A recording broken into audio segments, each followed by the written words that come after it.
Okay, listen up. The year is 2005. George Bush doesn't care about black people.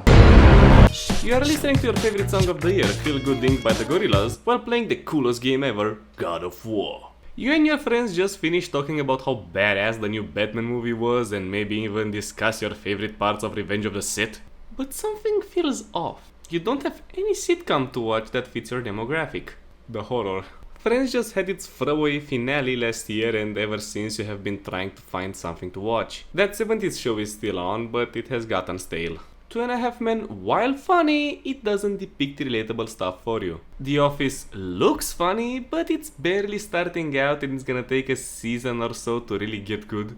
Oh, and also My Name is Earl is on, but nobody watched that. You need a show that is funny, but also has heart.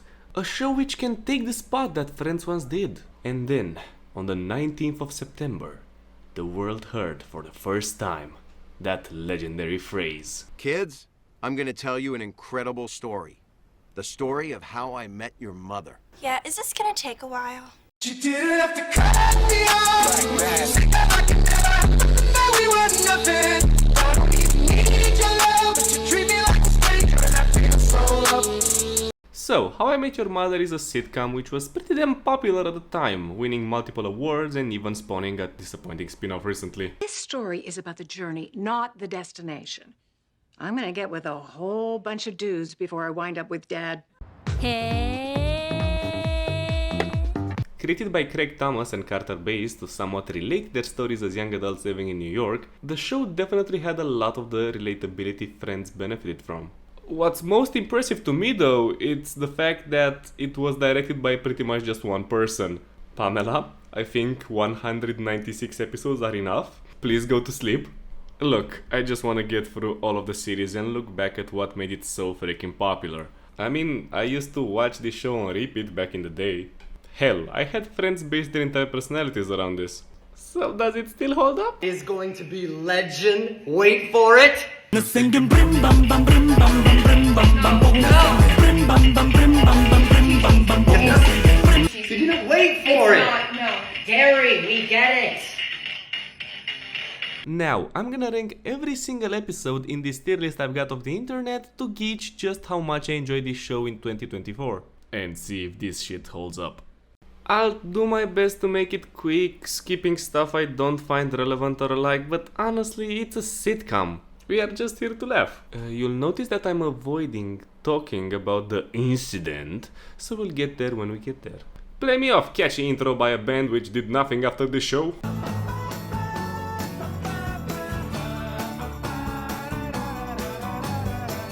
Fucking gay as shit. The first episode is called The Pilot. As a starting episode, it's pretty solid.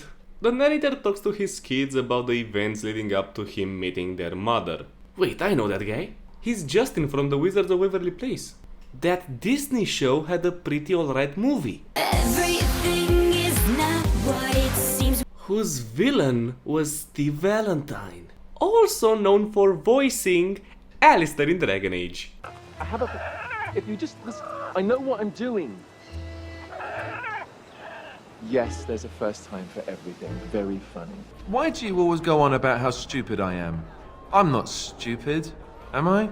If you need to ask the question... Mic drop, I win. Watch my Dragon Age videos. We meet Ted, our main character who is an inspiring architect in New York and also romantic looking for the love of his life. Also his roommate Marshall who is a total mood.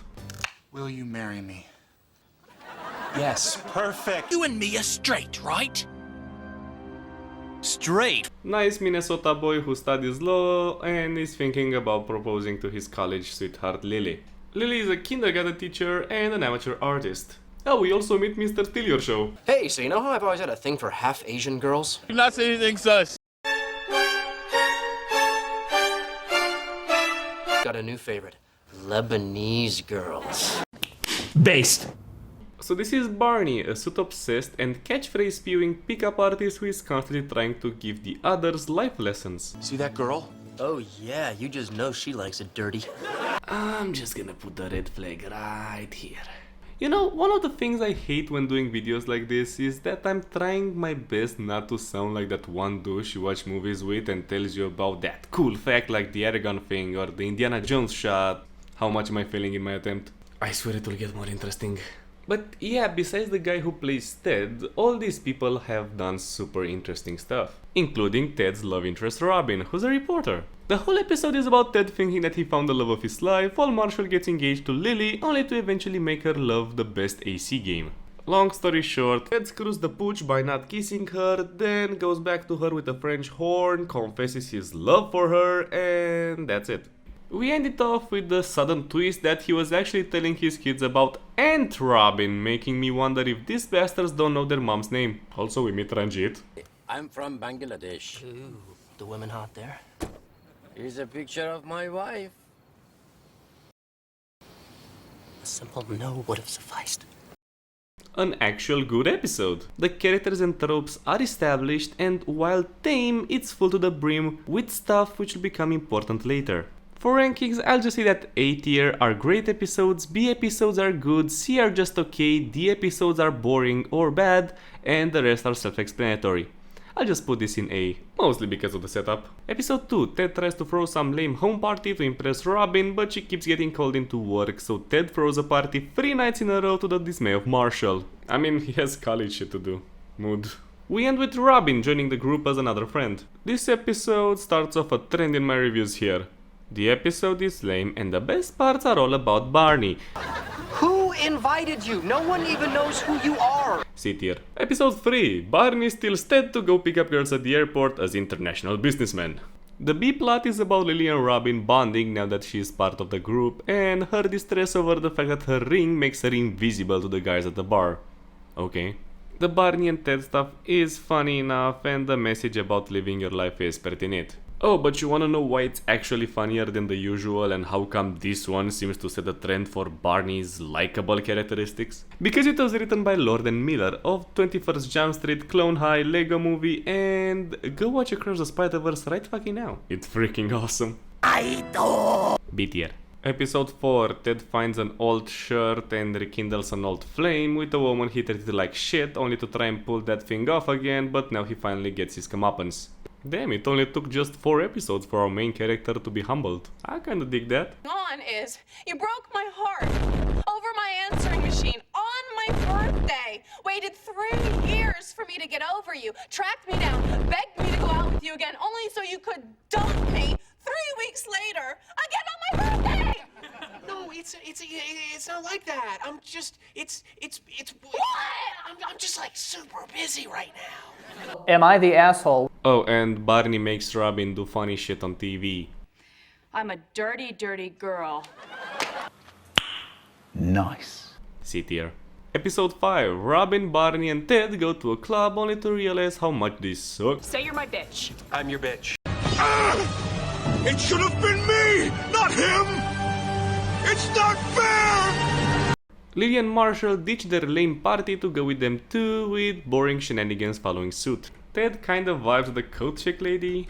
I mean, besides Robin and Lily flashing their tits out and Barney going Sweet Home Alabama with his cousin, it's pretty boring.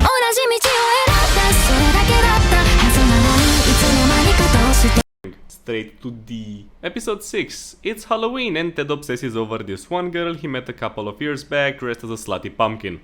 Really fucking specific. Lily and Marshall go on a double date with Robin and this douche. The episode tries to make her out to be the bad guy, but like the dude is kinda overly clingy and compares his fling with Robin to the years-long relationship of Marshall and Lily. You like eating your own food, sleeping in your own bed, doing your own crosswords. Well, who uses ink? Sorry. Okay, I'm a bit set in my ways. That doesn't mean that this won't work. Actually, it kind of does. Ted, surprisingly enough, doesn't meet the depraved legume, but he gets to bond with Robin on the roof. Cute. But like, this episode is pretty damn iconic and has some of the best humor so far. Mostly Barney related, who keeps switching costumes to get more shots with this one woman. Pee off the roof. Whoa, I wouldn't do that if I were you. There's people walking down there. Come on, Ted. Who are you gonna listen to? Me or Mr. Goody Goody over there? Yeah, whatever. You guys got some weed?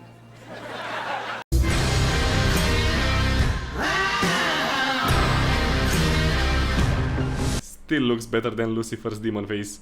8th episode. Episode 7 is about Ted and Barney going to a matchmaking agency. They used to have those before Tinder. And you didn't use an obvious alias on your application like your friend Jack Package. It's pronounced Pacog. Yeah. Only for the woman to tell Ted that she has nobody for him except for a perfect match she already paired with someone else. So Ted goes to harass her only to back off when he finds out that she is getting married. While that is happening, Robin, Marshall and Lily get to fuck around with a genetic abomination cockroach rat bat thing. Random. Oh my god, it's real! Of my reign. C tier, don't bother. Episode 8, Lily finds out her apartment has become a Chinese restaurant and has to move in with Ted and Marshall. They butt heads about what goes where and house rules and then end up sword fighting.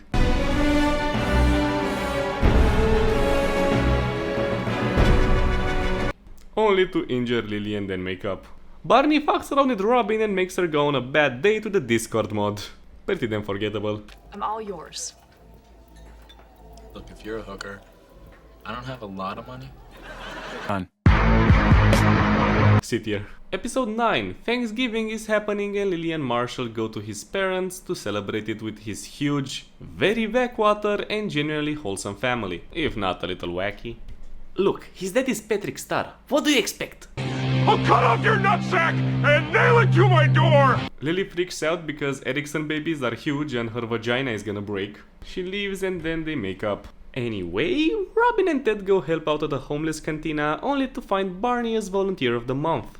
Because the court said so. Ted wants to bang this one girl, but we found out that all of these people are assholes who steal the best food because during the holiday season the shelter receives too many good donations. They share some good food with the homeless and then they get kicked out and go to a strip club where Ted buys a homeless guy a lap dance to earn some good boy points. Also like the best joke ever happens. I'm Tracy.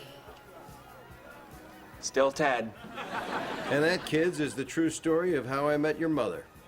What? Got him! Just for that.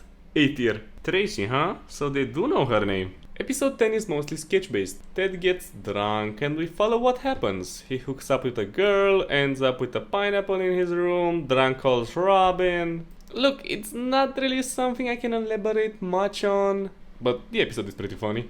B tier. Still, I've had a pretty serious week. I guess you're stand to do something stupid. I'm something stupid, do me. You're just like me, for real! Episode 11. New Year's is upon us, and the gang gets Ranjit to drive them around in a limo. They pick up a lunatic. Lily gets lost, Marshall gets lost, Barney is totally not racist girlfriend Natalia gets lost. We couldn't go back for Natalia, a human being, but we do have time for hot dogs?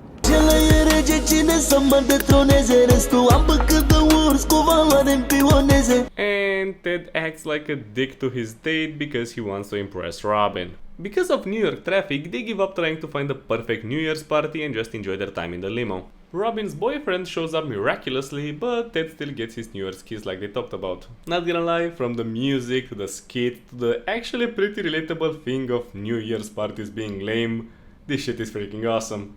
Although compared to the rest of the series it's rather bothersome to get through. B tier.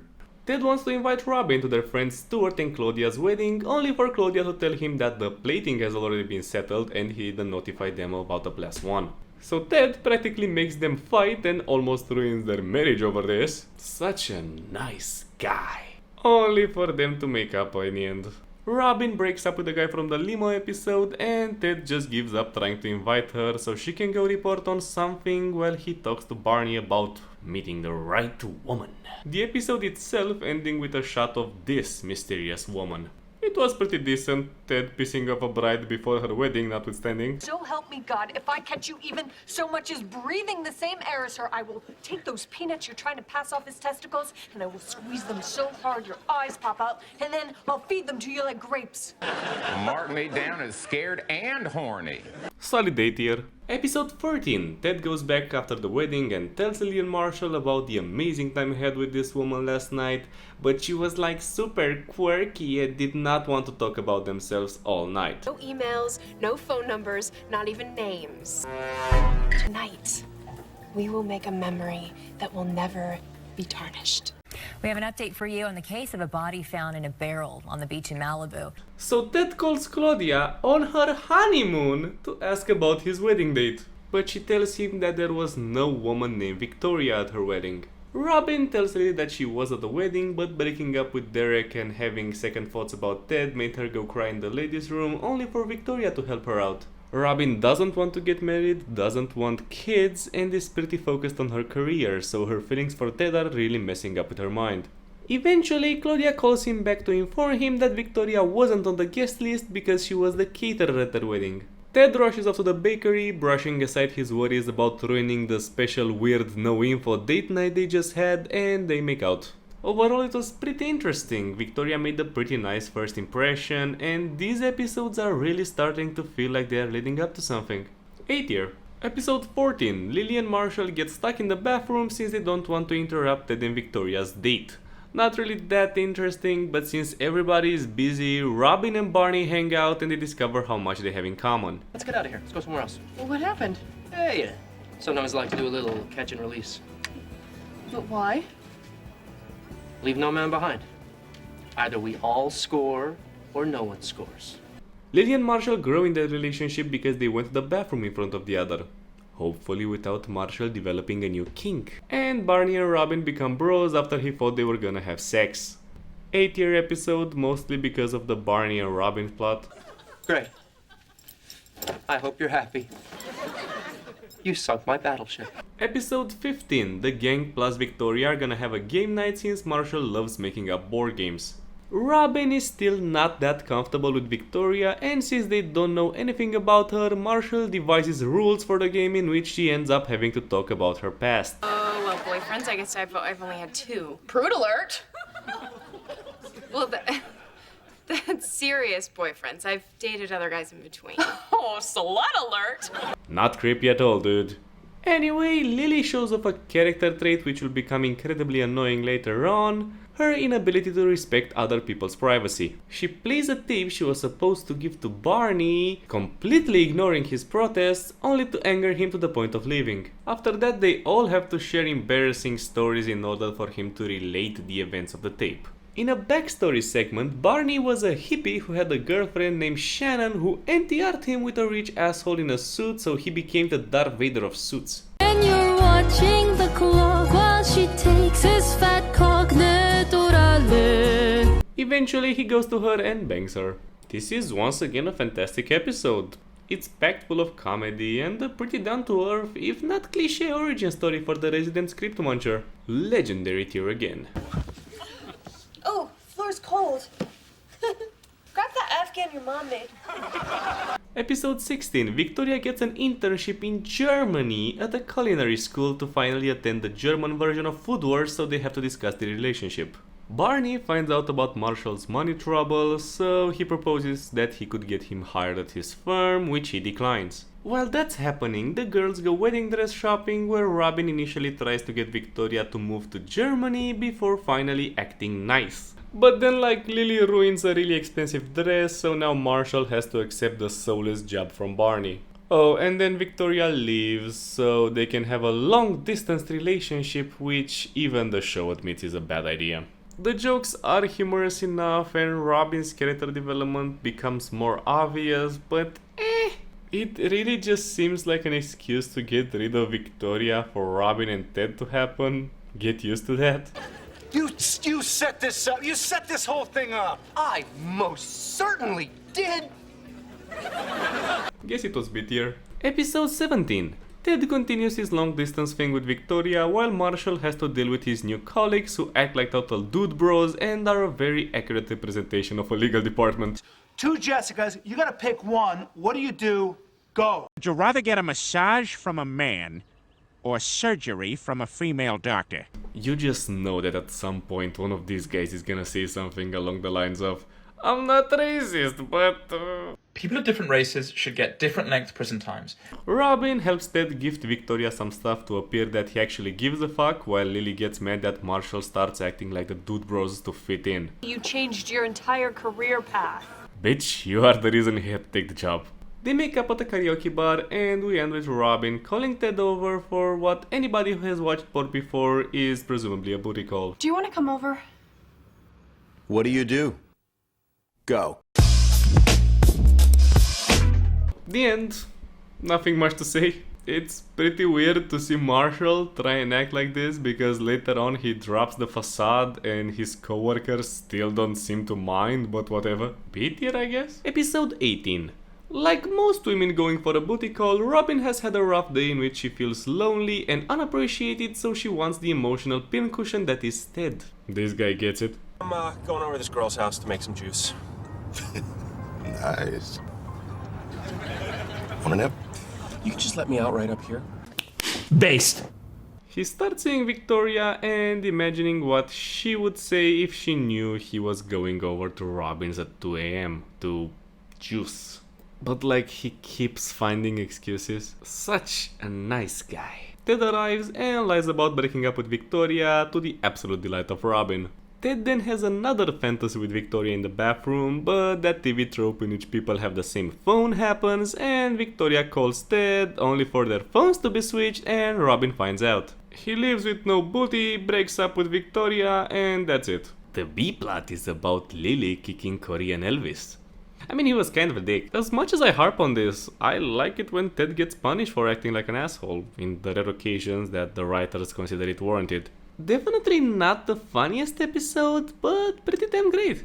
8-year episode. Episode 19 is so uncomfortable. Robin gets nominated for some award, so Barney tells Ted to get an escort as a date, which Barney provides. Robin has a genuinely bad night, not helped by Ted trying to make her jealous with the blonde he assumes is a prostitute, but more aggravating is the way that Ted talks to and about this woman. Only to find out later that she was actually a paralegal Barney tried setting him up with to see how he'd act and to prank him. Answer, he's a complete and utter asshole. I'm sorry, that's a deal breaker for me. I'm not gonna have sex with a prostitute. No, Ted, I'm a paralegal. Come on, Mary, there's no one else around.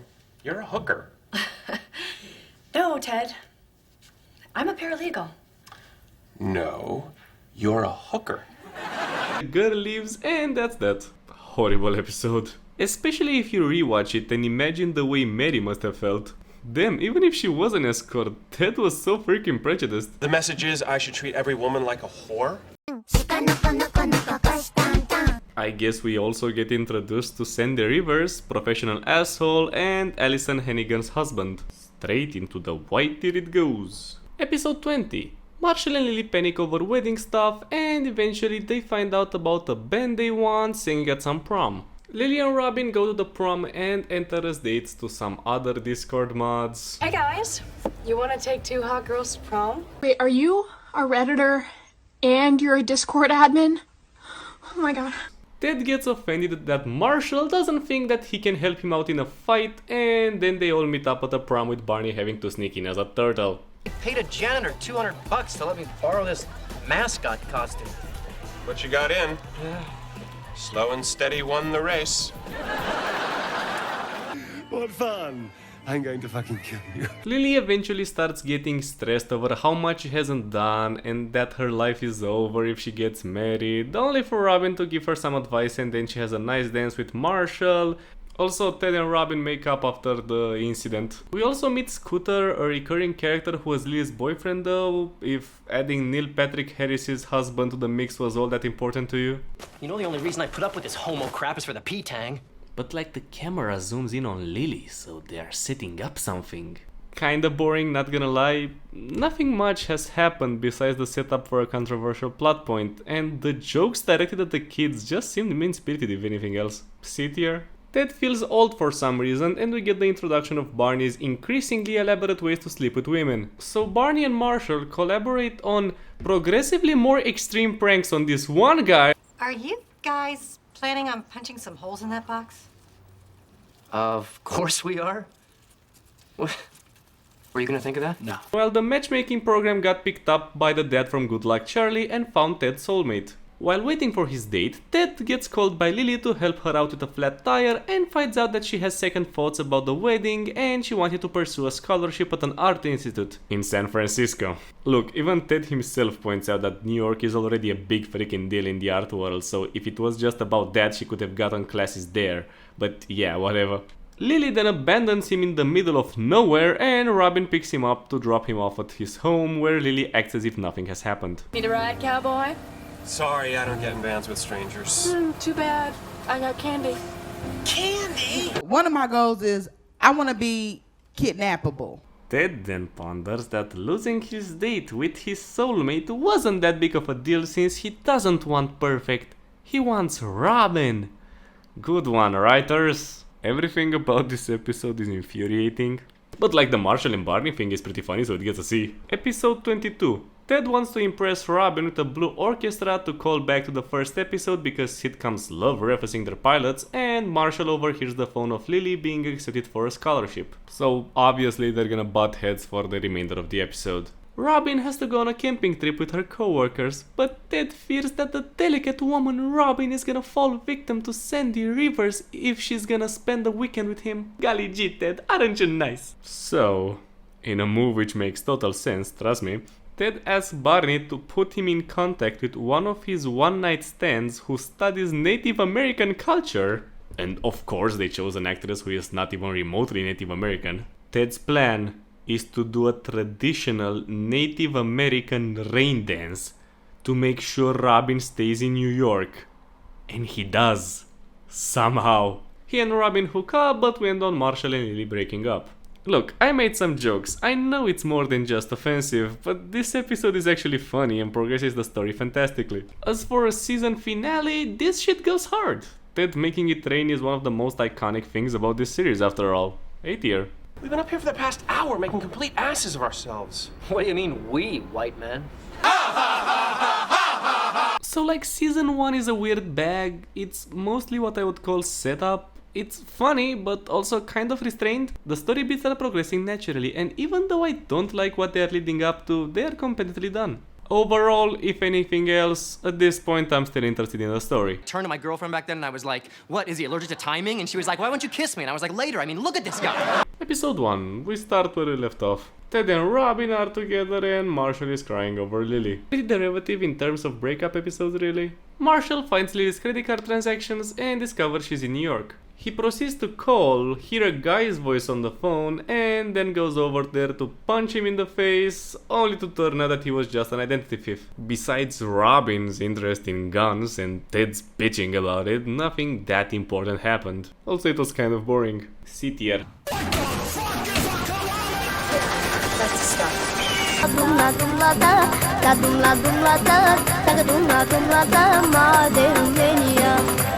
Lily shows up in New York with Ted and Robin debating on whether or not she's fine. May I add, is it something more in character for Ted than to be extremely happy over being right while someone is in genuine distress?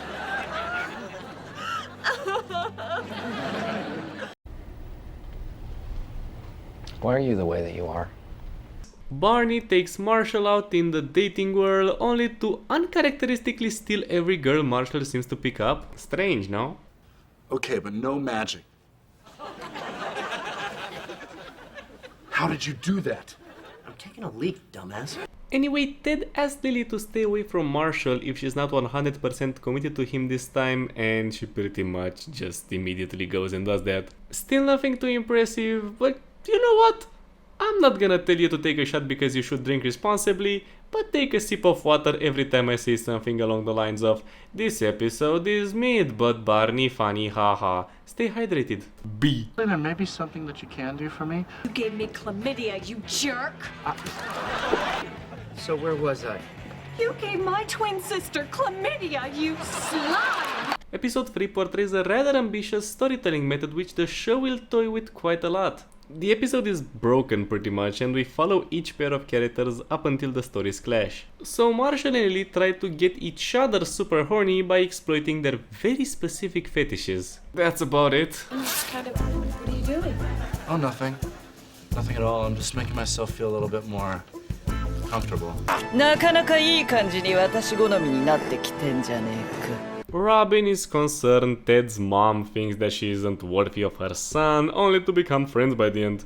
Ted is angry his father may have cheated on his mom, only to later find out that they have been divorced for some time before telling him, and we learn a lesson about how important it is to talk about your problems in your relationship. Beast. Barney is just haha funny man who already knew the twist of Ted's plot but chose to make fun of him, and his shtick is about impressing Ted's parents to sleep with his mom. Based again. Robin, I'm his best friend. That's a commitment. Girlfriend, that's like a bad flu. Out of your system after a couple weeks in bed. High five. Based. Extra points for the good moral and interesting story format. B tier. I wanted kids, and your mother also wanted kids. Emotional damage! Episode 4, Ted sees the building his firm wants to build and it looks like a dick. And then Robin lashes out at him by saying that her work stories are better and he's bore her. Smooth. Anyway, Barney tells Ted that being an architect is totally a chick magnet, and then the whole story is about Robin and Lily tracking Ted down by using every random woman who was seduced by Ted Mosby, the architect, who acts really out of character-ish for most of the flashbacks. Oh, but we also meet the best character in the show. What's up, ladies? Welcome to the party, yeah! Just need you to sign this release protecting the host from any responsibility should you harm yourself or a third party. Then freaking rage! Yeah! Like I'm gonna here to pillage your village and you women. Marshall's college friend Brad, played by Joe Manganiello. Damn, this guy would have made a perfect Deathstroke. Robin thinks she turned a genuine sweet guy, must be talking about another Ted, and turned him into an asshole. They reach this girl's room, break in and discover Barney, who pretended to be Ted to get laid. They untie him, Robin goes over to Ted who was working late and he shows her his design for the building.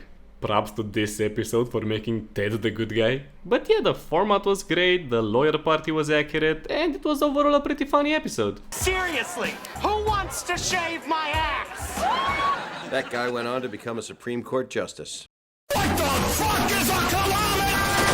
A tier. Episode 5, Lily hates her apartment, so she moves in with Barney to help him with the random women he brings home, only for his house to get progressively more comfortable, and then they start behaving like they're married. Story ends with him asking her to move out and pays for her to furnish her crappy apartment. Lame, even with the slight, if not obvious, hint that Barney wants some intimacy in his life. No. Oh, look. Oh, I'm disgusted. Wow. You're open about your sexuality, and that's one of the reasons I love you. The true masterpiece of this episode is about Marshall and Brad going on bro dates and totally saying no homo. But like, you don't have to say it all the time, okay? You just say it once and then it's established. It's fine. It's totally not gay, right? Why are you so fucking ugly, bro? The show chooses to pussy out though by not making Marshall and Brad a couple and giving Brad a romantic interest. The Barney and Lily stuff was meh, but I really like the no homo dates here. A tier. Episode 6, Lily needs a job. Ted also lost his assistant because he was a massive dick, so you see where this is going. Oh, awesome! You brought lunch for everyone? Well, if you're fat and you're offended, be the bigger person. Bryan Cranston shows up in a scene-stealing performance as Ted's boss and the architect of the penis skyscraper, so that's neat. Lily thinks he's a jerk, so she steals his signed ball because, as Ted puts it, she applies kindergarten justice. God, she's a bitch. Eventually, the guy who commissioned the building shows up, sees the model, creates a very famous GIF/meme. Let's just say I'm a special girl. What are you, retarded? That's a penis! And then Ted shows him his design. Lily gets back to her kindergarten job after being fired. Another episode with a boring A plot. But the B plot. Oh. So everyone gets bad grades thanks to this teacher, so Barney tells Marshall that he will tame the cougar. This whole thing is about Barney trying to satisfy this hot teacher lady, eventually ending up in the hospital for an A+. Based. Do you like older girls? Correct, madam. Bryan Cranston acting and the Barney plot are enough to drag this into A. Episode 7. This one was written by one of the producers on Friends, so we start with a small jab at that series. So I guess that decides it. Yep. Hanging out at a coffee place, not nearly as much fun as hanging out at a bar. Family Guy level of pettiness. Hands in pockets, shoulders up, head slightly tilted, conveying shy vulnerability. Marshall gets a date with Deadpool's wife, only for the guys to say that she has crazy eyes. Random stuff starts happening which makes Marshall believe them, only to be revealed that every single crazy thing which occurred was because of Lily. I kinda don't like Lily. Marshall and Lily get back together, good thing that breakup lasted, huh? They go back and discover that Deadpool's wife trashed their apartment. I mean, overreaction, yes. Illegal. Still yes. I still like her more than Lily. Barney's subplot is about being called Swarly. That's it. It even ends with a Cheers reference. This one kinda made me snooze. Sit here. Episode 8. Lily and Marshall realize that they kind of annoyed everyone with their breakup, so their wedding is gonna be a mess. So they decide to go to Atlantic City to get married. Classic. Yeah, that doesn't work. A judge won't marry them, so after some setup with Barney's old casino friends, they make him play some made up and slightly racist game, question mark? Only for his crippling gambling addiction to kick back in. You people are monsters. Let's go gambling! Aw, dang it. Aw, dang it. Aw, dang it. Aw, dang it. I had a small gambling problem. Actually wasn't so small, I kind of lost my entire life savings. But tonight, I don't know, I'm feeling hot. They get on a boat and they decide to get married the right way, Robin affirming that she is not opposed to the idea of marriage. That's all nice and well, but Barney has a serious problem, you guys. You deliberately enable it. D tier. Episode 9. The gang wants to go to a mall, but Robin is firmly against this idea. After she explicitly asks not to look into it, she immediately forgets that she is in a relationship with human red flag extraordinaire Ted Mosby, so he starts getting ideas. Like this one. I love you. I used to be a dude. A homo. Really? This is the worst thing she could say to you, Ted? Really? Barney and Marshall make a slap bet with the winner getting to slap the loser, since Marshall thinks Robin is married and Barney thinks she did porn. So it turns out that Robin was actually a teen pop star in Canada, and that's why she hates malls. The song is pretty catchy.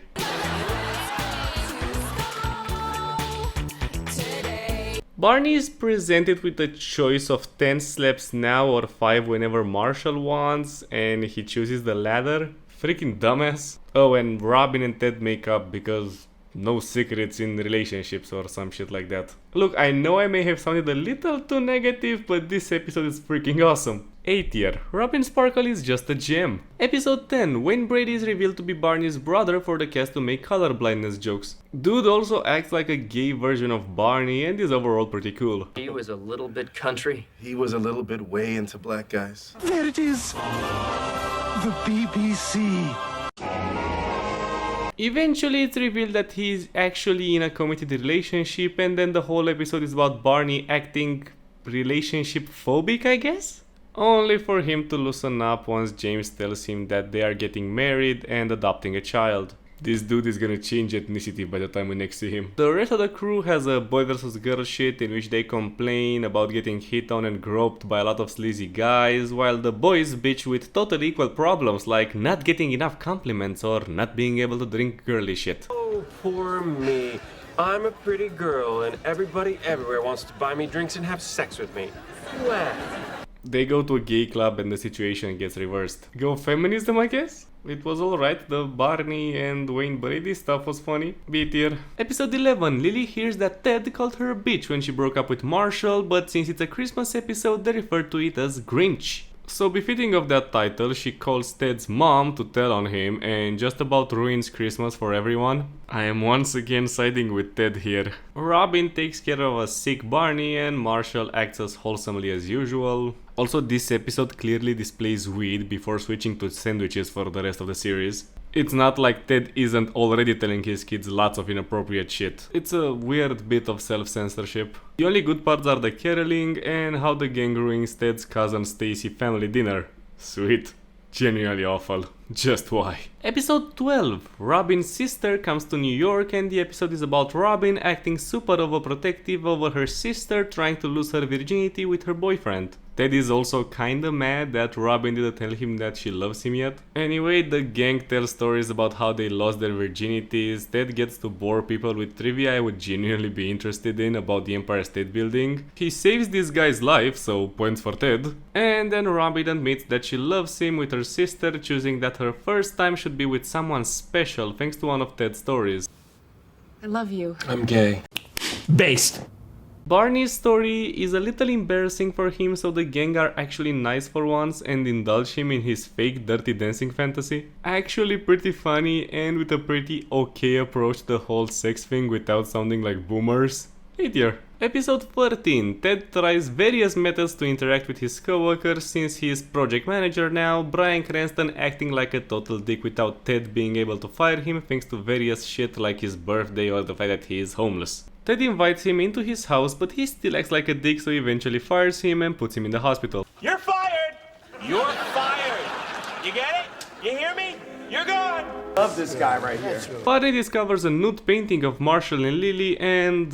no wonder she flunked out of art school. Ugh. Barney wants to pay for a nude portrait of his, only for Lily and Marshall to pretty much just extort him and making him pay for their honeymoon in exchange for a shitty, amateurish at best painting. Wow, such nice friends! Bryan Cranston saves this shit from a Y tier and puts it in D. Episode 14. It's Super Bowl time. The gang misses the Super Bowl because they had to attend a funeral and they decide to shield themselves from the info of who won until they can watch it together. Robin messes up the news, Ted builds himself an extreme sensory deprivation contraption, Marshall gets bullied and eventually bullies a kindergartner, and Barney's gambling addiction is still a thing. We end with the gang realizing that it doesn't matter that they all know who won except Ted, but the time spent together is what really counts. Funniest episode of season 2, A tier.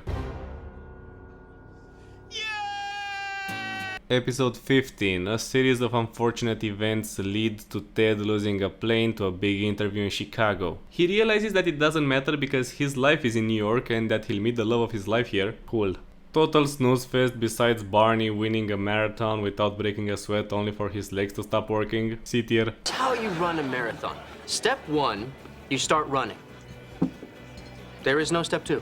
Everybody want to know what I would do if I didn't win. I guess we'll never know. Episode 16. Ted and Robin get into a fight since Ted still keeps around lots of stuff he got from ex-girlfriends. I'm Ted's college girlfriend. He made me 12 mixtapes. How many has he made you? He calls you Sweetie Pie? He called me Sweetie Pie. I'm stupid, but my rack is bigger than yours.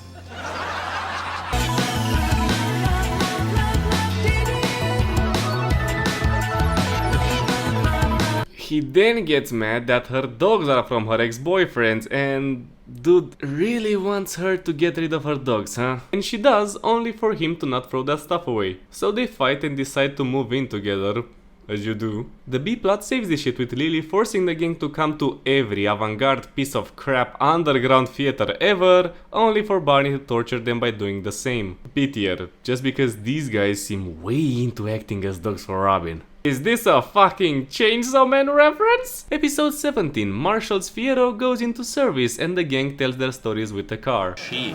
I thought it was your little boy.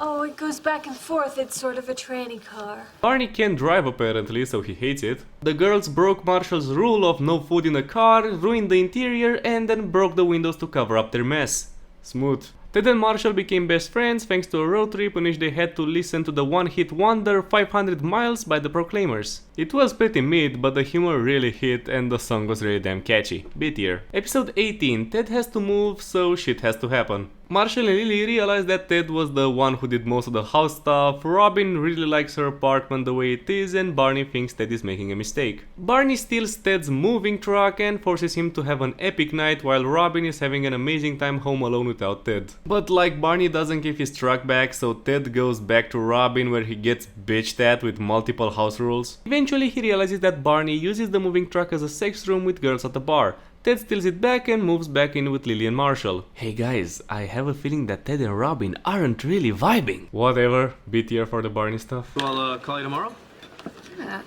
Not too early. I have church. Fuck me in the ass cause I love Jesus. Episode 19, the guys are having a bachelor's party and the women do as well. Robin gravely misinterprets the party and buys Lily a large black vibrator. BBC said I should keep it PG. BBC, I wish I had it in me. There's a double meaning if you dig deep. Which leads to a very funny chain of events after switching it with another gift. Enjoy. I used it, your great-grandmother used it. I was a girl. My mother taught me and my sister to use it. We used to have contests to see who could finish faster. And speaking of your grandpa, though I don't think he'd care to admit this to any of his army buddies, but he'd have a go at it every once in a while. Ha! Stuart is back and makes the most Facebook meme jokes I've ever heard, which simply boil down to I hate my wife. This one was funny though. Is everything alright at home, Stuart? No.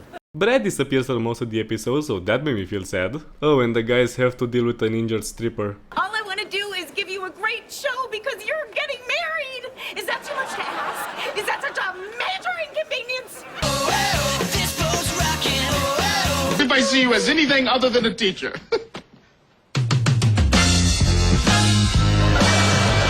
Marshall is pissed at Barney up until Lily confesses that Barney was the one who flew all the way to San Francisco to talk to her and convinced her to come back to Marshall. So that was the reason he kept on cock-blocking Marshall a few episodes ago. This leads up to Ted and Barney being co-best men at Marshall's wedding. It's actually been a while since an episode has been so good. Legendary tier.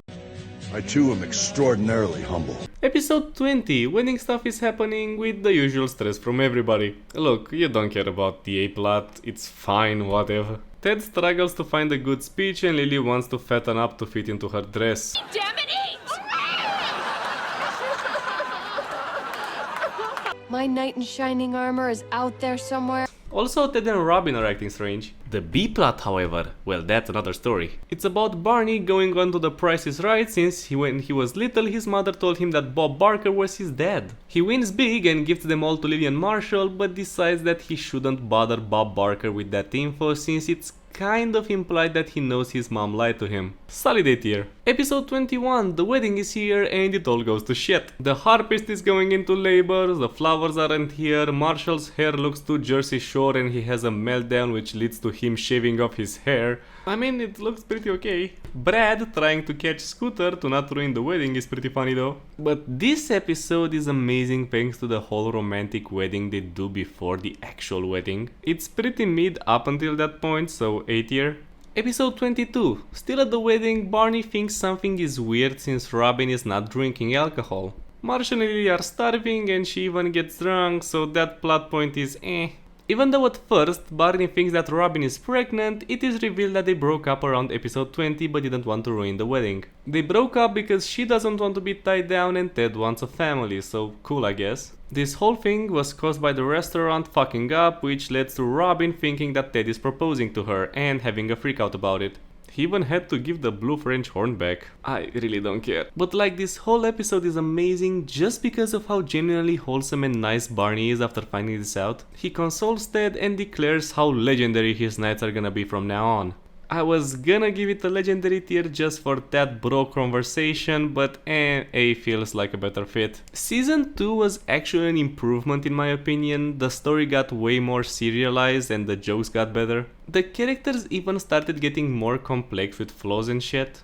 It's definitely again more of a setup season, even more than the first sometimes. Not so bad if I do say so myself. Episode 1, we debut with a nod to the iconic yellow umbrella, which even the kids know their mom had, before Robin comes back with her new boyfriend.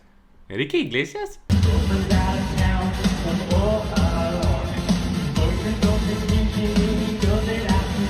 Between this and his appearance in 2.5 Men, I'm starting to think he really wanted to get into sitcoms. So the A-plot is Ted getting jealous and hooking up with a girl, which eventually leads to him getting a tramp stamp while Robin, Marshall and Lily fall in love with Gael over his exotic laid-back lifestyle. Ted has a mock screaming breakup with Robin to cool off before she says the one thing every guy wants to hear. Ted, you're bigger. I win! I am Jose Mourinho. I only like the Ted and Barney parts, B tier. Episode 2, we get 3 plots this time. Marshall and Lily write letters to each other in case of death, which eventually leads to a flash forward. I don't see any dirty pictures in here. Oh, fine. I'll take the dirty pictures. I don't want them now. Stay. You go, kid. I deserve that bad bitch. Go, kid. Yo. Yeah, you know what? Robin has to deal with stereotypical foreign hippie shit until she remembers that she lives in the US. Also, she kinda has self-chest. And Ted and Barney pretend to be hillbillies to score some women, only for Ted to burst in anger over New York-related principles. They were from New Jersey and all.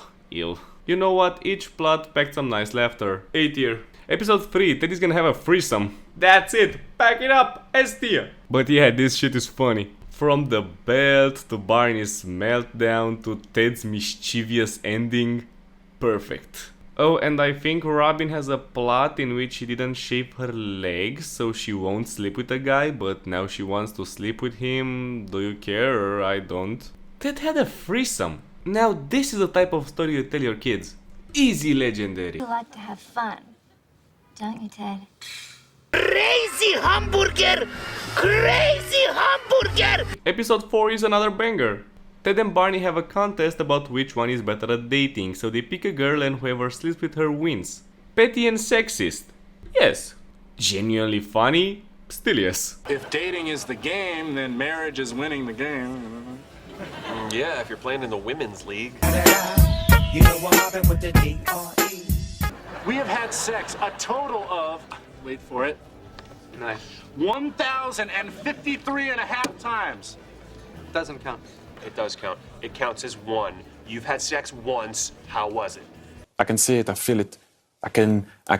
It's cooking. Barney tricks Ted into thinking he already slept with that woman so that Ted can see Barney gremlins there, but after the truth is revealed, Barney ends up seeing Ted gremlins too. Robin's plot is about dating a dude with a kid and then she has to break up with the kid. Ara ara. Is anyone else seeing a pattern of Robin's plots and fetishes? Whatever, this episode is an A tier.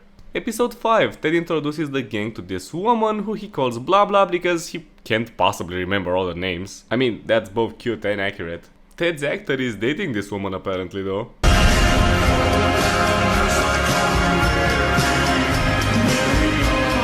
Anyway, Blah Blah is cray cray, so Barney reveals the crazy hot scale. I mean, while it makes me laugh at the American educational system because they think this is how X and Y axis graphs work, it's still funny. She asks Ted how he met everyone and then he tells her in private that he made out with Lily at a party before she met Marshall.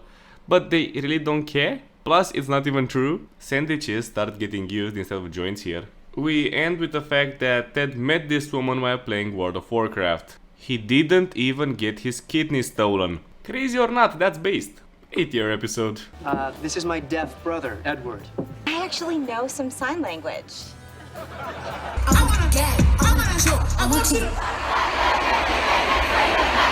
Episode 6. Barney finds out about a porn star named Ted Mosby and the whole episode is like that meme when the math problem uses your name. They go meet the guy, discover that he was a kid Ted helped once way back when and that he picked the name to honor him.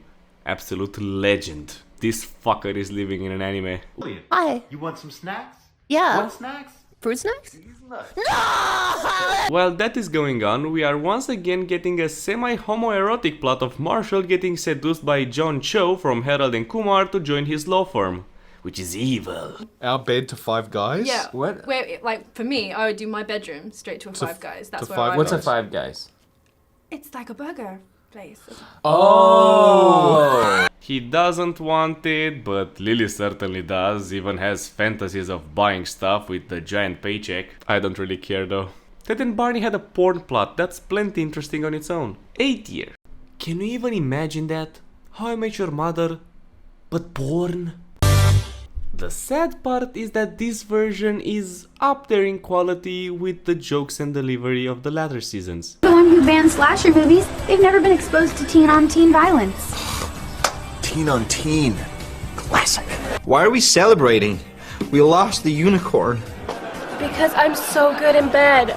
I turned the unicorn gay. A gay unicorn. Your Uncle Barney is making a tall tale out of a very short one. Hey, you don't know how tall my tail is. Episode 7 is that Candy from 2.5 Men? Damn, this girl right here gave everyone watching that show a bimbo fetish. Well, friends here want to say hello. Hello. Hello. Anyway, Barney wants to sleep with her. He does. Marshall and Lily want to move and they go apartment hunting and say yes to the first one Marshall sees.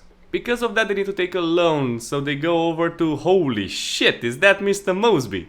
Top tier Disney Channel dad right here. How do you lose a woman?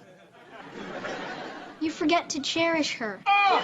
We find out about the horrendous credit score Lily has because she has a shopping addiction and maxed out several credit cards. Damn, one episode ago you wanted to whore Marshall out, now it all makes sense. Anyway, they don't get a divorce because Marshall loves her anyway and they also buy the apartment. Which ends up to be a horrible mistake. Not that impressive of an episode really. It's still funny though, B tier. Episode 8. Ted has a new girlfriend which everyone acts dickish towards. They eventually tell him that she talks too much and now Ted can't stop hearing it.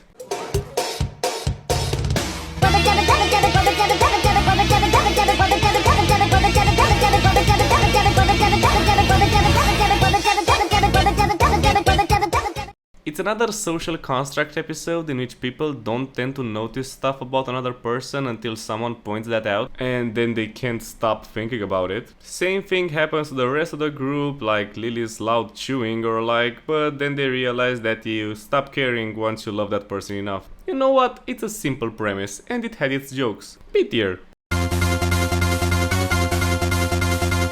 Episode 9, Thanksgiving time. Robin got herself a new boyfriend who was a couple of years older than her, but Daddy Ted made him out to look like this. I swear I do the same thing. One time when one of the girls in my group came with her new boyfriend who was like 5 years older than us, I didn't even say hello, I just sat down and went, "Who came in with their dad?" Oh right, the episode. Ted and Robin don't want to be alone together and then they fuck. Dudes went in to bake some pies, but by the end the only pie made was the cream pie. Cute. Now they can be friends again. Marshall tortures Barney with the slap bed thing and then they sing a lovely song. You just got slapped across the face, my friend. Not gonna lie, another amazing episode. Legendary tier. Episode 10. The gang goes to a gym where Barney meets the first woman he had sex with and Marshall gets a dominatrix mommy. Why do I have a feeling that this is how the Stay Fit lady acts in most erotic fanfiction out there? By the way, Stay Fit lady versus Ring Fit lady. Who's the hottest? Comment below. 50 more! It should have been me, not him! It's not fair! Anyway, Barney loses all confidence since she doesn't remember him and embarrasses himself in front of Heidi Klum. He then fucks her again and gains back his mojo. Pretty lame actually.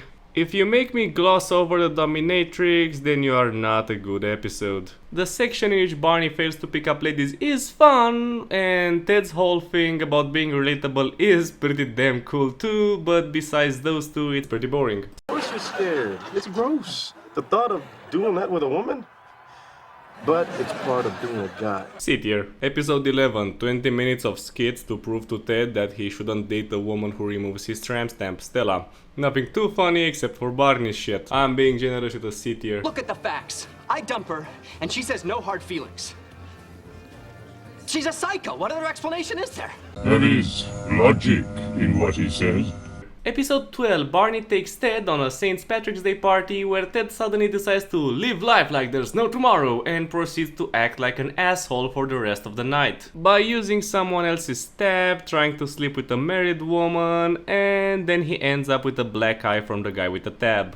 It's actually nice to see Ted learn something the hard way like this, and the fact that he picks up the umbrella the mother left behind at the club only for him to remark that... I found out years later that your mom was at that party. I just didn't meet her. And it's a good thing I didn't. Because if I had met her, I don't think she would have liked me. Heck, I don't think I liked me. Is pretty damn sweet. Marshall and Lily's apartment is crooked.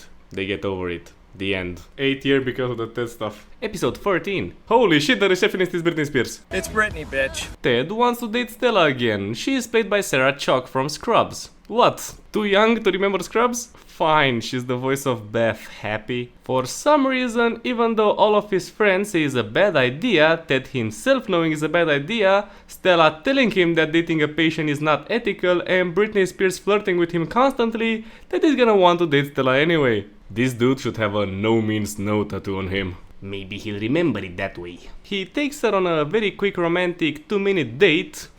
2 minutes is plenty. Ted can have sex 4 times in 2 minutes. Anyway, she likes him too now. Barney hooks up with Britney Spears, so that's nice. He works most effectively with girls with daddy issues after all. Then if it's fixed, can we have sex on it and then go shopping? I like you. It's Britney, bitch. Yeah, the 2-minute date was sweet, I guess, but the whole relationship preceding it is kinda icky, not gonna lie. B tier. Episode 14. Barney keeps striking out with women because a blonde keeps warning them. We go through his playbook and meet some women for Barney to apologize to, only for them to sleep with him again. But then Barney, weirdly enough, has a meltdown over not remembering the blonde and apologizes. She wasn't the blonde in question, but come on, Barney forgets about women all the time. It was a pretty shallow excuse to have a sweet moment from which no one learned anything. We end with a Doogie Howser reference and without finding out who the blonde stalker is. Sit here. I'm back to bed. In a minute, honey, this guy on Reddit commented on my Persona fanfiction. Episode 15.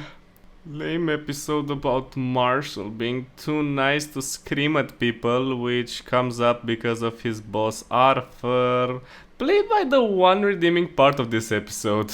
Marshall quits too, I guess. Total freaking snore. D tier. Please, give me one piece of useful advice. Lily, control your woman. Based. Episode 16. Robin's old boyfriend from Canada is in town and she goes all desperate schoolgirl on him, even though the guy is kind of a total douche. This one is actually interesting because they explain this phenomenon of acting differently with old friends, like Ted with Punchy or Lily with this woman we totally will see again. Anyway, we get the lamest Robin Sparkle music video in the series and Barney hooks up with Robin. B tier at best. Episode 17. Robin and Barney don't want to tell the gang about the fact that they slept together, but Barney feels guilty, so he talks to Marshall. I have no idea why I find this so funny. For one thing, I'm fairly certain that if these contracts aren't executed precisely, we will be at war with Portugal.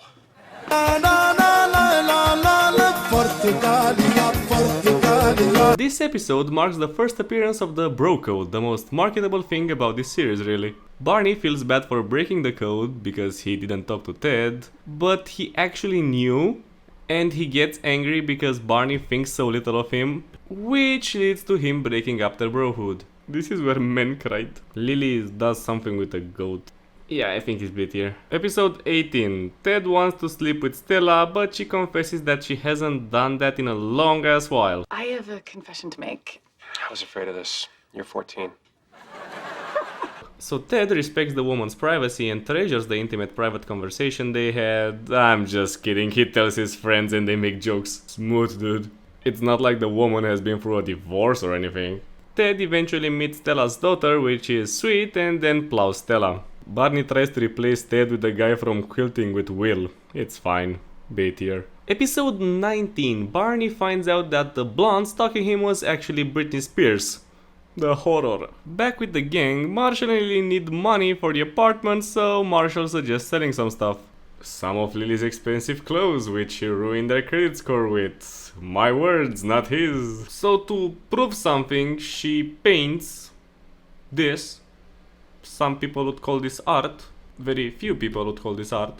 And she can't sell that for shit until a gay guy buys it. But just for the frame. The guys tried to get the painting back, but it ended up at a veterinarian because dogs like staring at it. Whatever floats your boat, Lily. Barney and Britney try to get back at Ted by pretending to be together, but that does nothing. She gets Ted's home address so she can go full yandere there now, I guess. B tier. Episode 20. Ted gets hit by a car and goes to the hospital. He's fine though. Everyone starts talking about the random miracles in their lives. He turned into a turtle. I know, it's weird, right? Is that a fucking JoJo reference? Anyway, Stella gets angry because Ted did something or another. Do you care? I don't. Barney initially appears uninterested, but then rushes to the hospital and ends up getting hit by a bus. So that makes him and Ted bros again. That lasted for like 3 episodes. What else? What else? This is a season finale. Something big should happen. Oh yeah. Will you marry me? Had some okay jokes. B tier. Season 3 is actually better than I expected. Sure, it kinda peaked in the earlier episodes and it did bore me a little by the end, but I still think this is the best season out of the 3. The show really leaned into some social relationship phenomenon which we all encounter at some point. That was nice. Plus, this was a 20 episode season, you have no idea how bad it gets later. After this they all have 24 episodes. Nowadays Netflix gives you like 6 to 10 and maybe gives you a part 2 if you're lucky. Episode 1, so Stella said yes. Rejoice. Marshall is bummed out about being unemployed. Yeah, set up. Anyway, Marshall makes Ted realize that he knows fuck all about Stella and then Ted makes her watch Star Wars. I can't believe I'm relating so hard to Ted Mosby. Why not? No big deal. It's pretty good. Hey, I'm just gonna grab a beer. You want one? The movie's already started. So. Yeah, it's just some words flying through space. I mean, I'm not gonna read that anyway. Oh my god.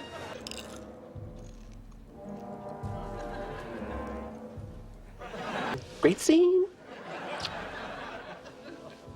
Star Wars fun fact number 7. George Lucas based the film structure on Akira Kurosawa's The Hidden Fortress. We end this with Stella saying she doesn't care about Star Wars, but she cares about what Ted likes, which is sweet, I guess. The other plot is about Barney confessing to Lily that he loves Robin, which leads to Robin still being a bro to him and helps him score a woman. By the end, Barney proclaims his everlasting love for one-night stands, but it hints that he still has feelings for Robin. Actually not bad, especially for a starting episode. Solid B tier. Episode 2, Barney talks about how freaking great the bank he works for is while the rest of the crew just hangs. This episode is actually kinda lame though. It's just Marshall remembering the best burger in New York, which he forgot the location to, and they all go find it. Fail repeatedly, meet up with Regis Philbin, find out Marshall actually took the job at the bank, and then they find the burger. Also, throughout this entire episode, Robin is starving and nobody offers to give her their burger for some reason. Some friends. 3 of them even wanna fuck her. It's rather lame, honestly. The premise is pretty solid and relatable though, so I'd give it a C tier. Oh God, I just want you inside of me. This feels so good. I'm worried I'm gonna get this burger pregnant. If he does get that burger pregnant, I have dibs on the delicious burger babies. Crazy hamburger! Crazy hamburger! Episode 3. Tonight, I pick up a lesbian. Robin, I need your lipstick. Legendary. This one is about Ted being super racist against New Jersey.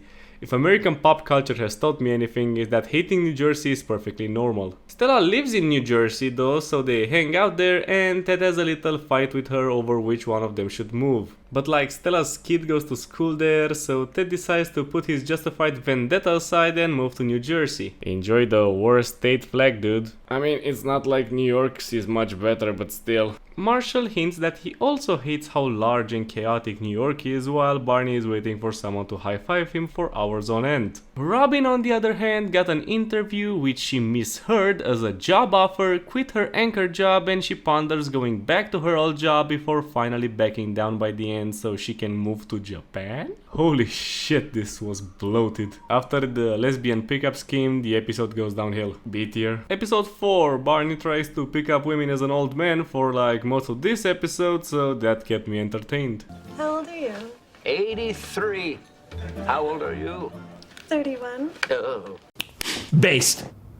The rest of the gang gets way too into interventions after helping Stuart with his alcohol addiction. Things sure got serious. Come on, buddy. People don't want to see Bruce Banner, dude. They want to see the Hulk. But they only do worthless shit up until Ted's intervention about going too fast with Stella. Okay guys, I get it. Ted and Stella have problems, nice setup. Whatever, they accept shit and decide to save some money to buy a really expensive bottle of whiskey in the future. The end. Barney struggles to carry this episode so fucking hard. The point is, Ted, marriage is stupid. Based. B tier. Episode 5. So Ted and Stella go to dinner with Stella's sister and Ted has another peak relatable moment. The lamb here is supposed to be great. Oh, I'm a vegan.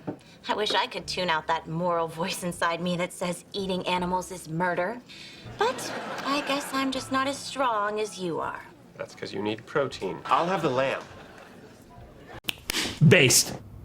But then Stella's sister fiance breaks up with her before their wedding and Stella jumps at the opportunity to get married instead. Damn, a bigger red flag than Ted Mosby. Congrats. Ted invites Robin, but she does Japanese stuff. Not that Japanese stuff. Freaking pervert. I like you. Oh, and since they took over the wedding from the sister, it's a hippie shit show. So Barney's plan to get Robin drunk at Ted's wedding is ruined. Plus the sister is super desperate for him, so, you know, suffering from success. Stella is unsurprisingly not okay with inviting Robin since exes are weird at weddings, so Ted goes over to pick up Stella's daughter from her ex-husband's and he invites him along. Smart move. Robin talks to Ted and has a heart-to-heart which reveals they both have feelings for one another and she leaves out of respect. Only to then see Stella running away with her ex on the ferry. Whoops. Cute what-if sequence though. Oh, and Barney also fucks it up by sleeping around again. He did get a threesome though. Ted Mosby just got left at the altar, you can't tell me that shit ain't hilarious. Easy A. Episode 6, everyone tries to cheer Ted up, but he seems genuinely fine up until he reveals a map of where he can't go because he might run into Stella. So they go to a restaurant where Stella shows up and they sat under the table to talk about people they wouldn't like meeting. Damn, that's not Robin's dad. Anyway, they follow Stella. Ted plans to go all rage mode on her, but backs down once he sees how happy she is with her family. Good guy Ted for once. The jokes were also serviceable. B tier. Exactly upstate, Barney. Bedford Hills Federal Penitentiary.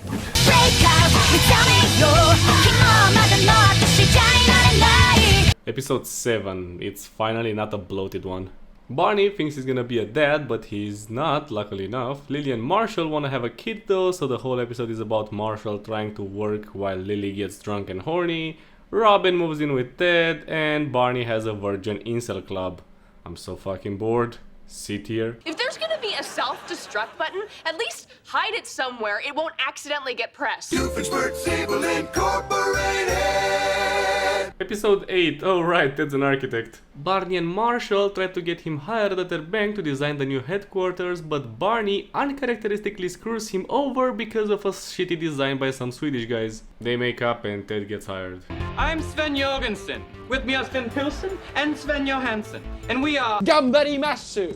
Kom igen allihopa, nu kör vi! Nu kör vi hårt allihopa! Jobbar vi tillsammans så kan vi göra det! Vi kan slå dem! Bara vi kör hårt och kämpar tillsammans! Lily and Robin hang out with a couple of girls who go woo, and apparently women can't have fun without actually being secretly frustrated. Holy shit, Robin. Why do you think the woo girls have to woo when they win a game of beer pong? Or when a hot guy takes his shirt off? It's because that is as good as life gets for them. They're really sad people.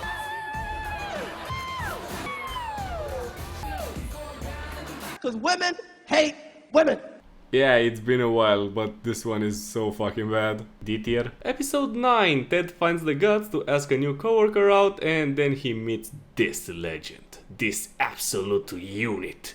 The Naked Man. So this dude explains that this is his move. When a date goes to shit and he knows there won't be a second one, he strips naked and he tries to get laid. Or in actuality, if he did this, he'd get the police on his ass. But like, this move worked with Robin, so now... Shit, this is long but funny. Thinking the Superman.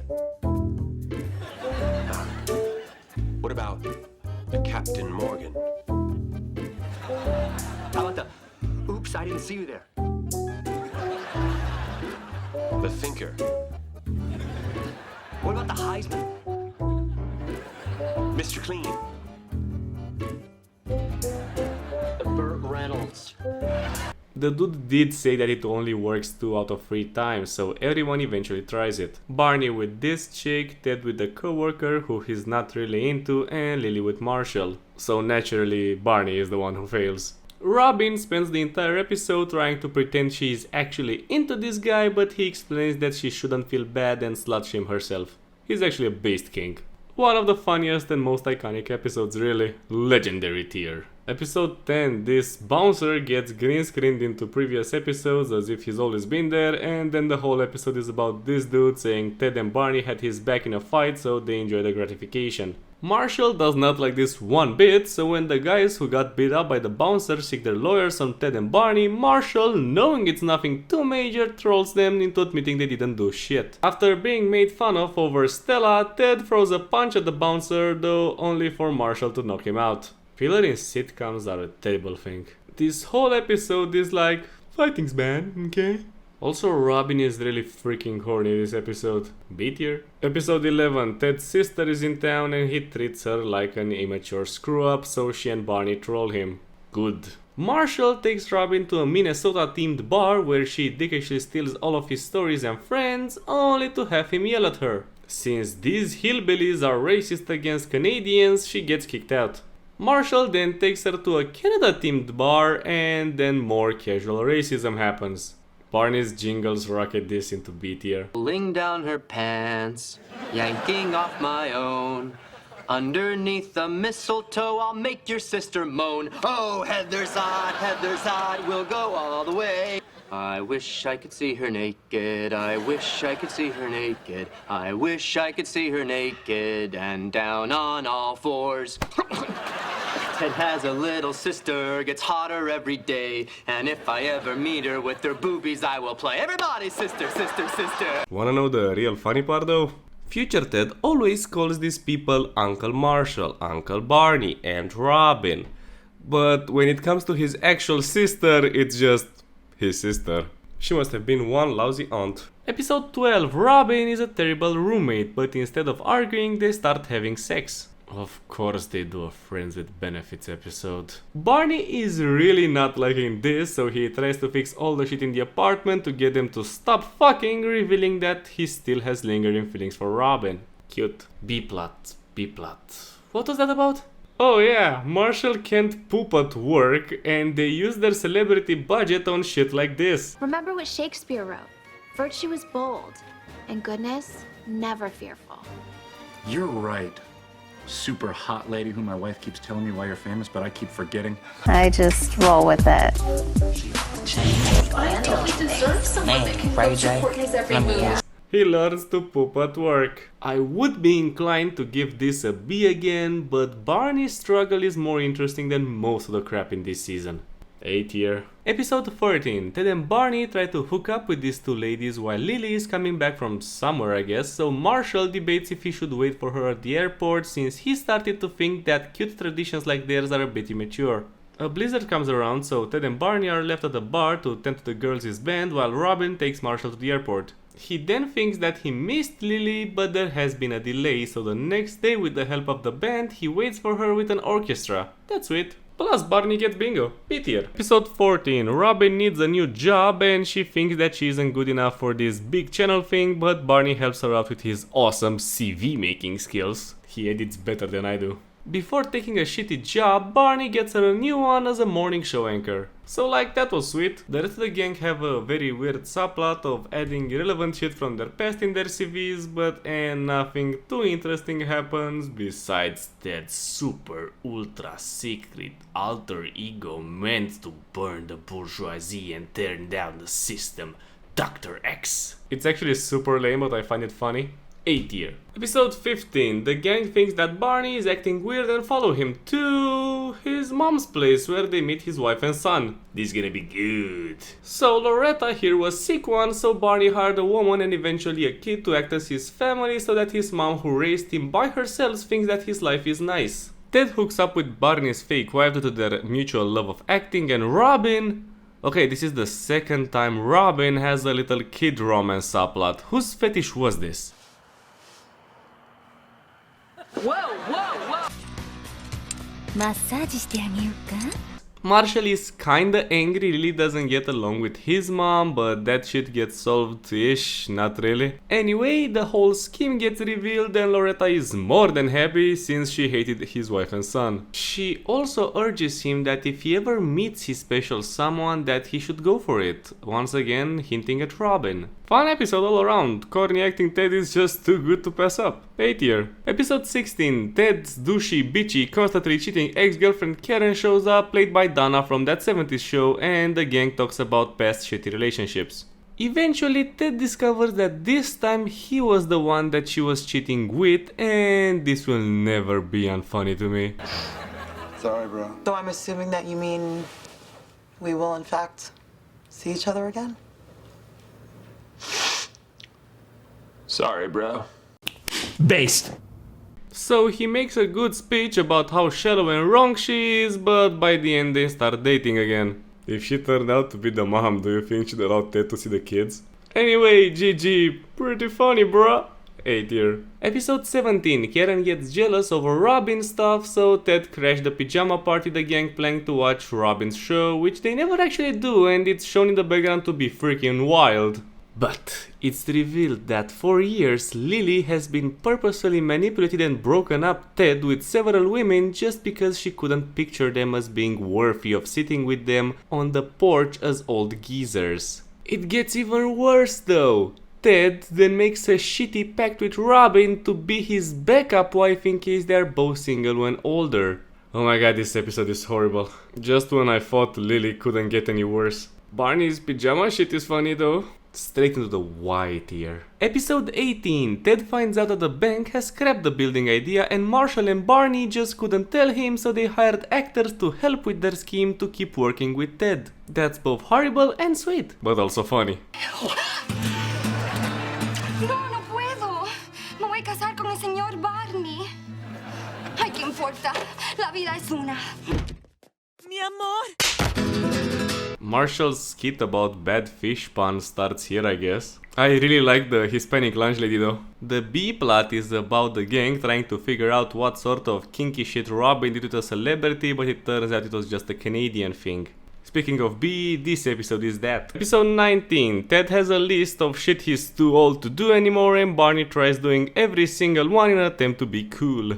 Ted goes and acts like a boring old fart in contrast, but at least Robin seems to be having fun. By the end they both decide to act their age. Lily and Marshall's plot is about him coaching her kindergarten class in basketball and him acting super competitive, and she in turn is being overly sweet. They decide not to meet halfway and have a healthy metaphor for raising kids. No, he's gonna be an aggressive competitive douche while she'll be as overly protective as possible. Damn abusive dad and enabler mother. That's how you make serial killers. The police movie parody at the laser place was cool though, C tier. Over the years, your Uncle Marshall has told and retold the story of this game hundreds of times. And in reality, the kids on that other team were probably only a grade older. But in telling and retelling the story, they came to look like this. Episode 20, Barney tells a really icky joke and Lily finds it really offensive, so she leaves the cast for a couple of episodes since the actress was pregnant. Back on track, Ted keeps procrastinating shit at his new firm and gets an assistant whom Robin sleeps with, but by the end Robin convinces him to take charge and start actually working. Marshall is concerned that he doesn't have a thing at the office like the food guy or creepy back rub guy, so he becomes the fantasy football guy and as a result gets stuck with a lot of money which he cannot manage. So he uses Ted's assistant for that. I think I laughed once. D tier at best. Episode 21, Ted gets a girl's number and thinks of texting her, which prompts the rest of the crew to talk about the 3-day rule. Ted texts her anyway and they begin chatting very intimate shit, which makes Ted think she's the one, but apparently like all women you meet online, she was actually a guy. Well, in this situation it was two guys. Barney changed the phone numbers and they kept texting him in a non-homoerotic way whatsoever. They even get help from Principal Louis from American Dad. Hold me all night. Stroke my hair.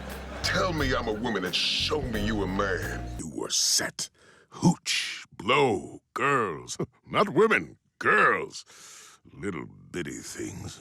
Anyway, Ted trolls them back by telling them that he has gay thoughts about his best friends, which leads to them sort of fighting over that. Ted then calls her and she was actually really creepy, so yeah. It's sweet that Ted tells his kids that he called their mother right away after he got her number though. Nice and wholesome. B tier. Episode 22, Ted talks about being at the right place at the right time in life, so we back up. Barney has a date with a super hot woman and reveals that this one would be the 200th woman he slept with, just to prove to some kid back in school who Barney still thinks he slept with 100 girls. Damn. At least we end that plotline with Barney realizing that now he can focus on Robin. Marshall needs an intervention about his constant chart making, so the gang throws them all out, including the one he needed for the presentation, so Ted gets them all from Homer Simpson, who looks like the guy who forwards your dad's secret world order shit on Facebook. But then in a really sweet sequence of events, Ted hugs everyone in this episode, a sort of appreciation of everything leading him into meeting the mother. Only by the end he runs into Stella. Genuinely nice actually. Most of the fun factor came from Barney's mix-up of numbers, but I'm not made of stone. A tier. Man, aren't you sick of all the games? I just want to settle down and have a gaggle of rugrats like right now. I have mace and I enjoy using it. Listen, you know, I dislike sexual assault as much as the next guy. That's some bad stuff. Rape, boo, don't like it. But... Episode 23, picking up where we last were, Ted runs into Stella and her husband. Awkward?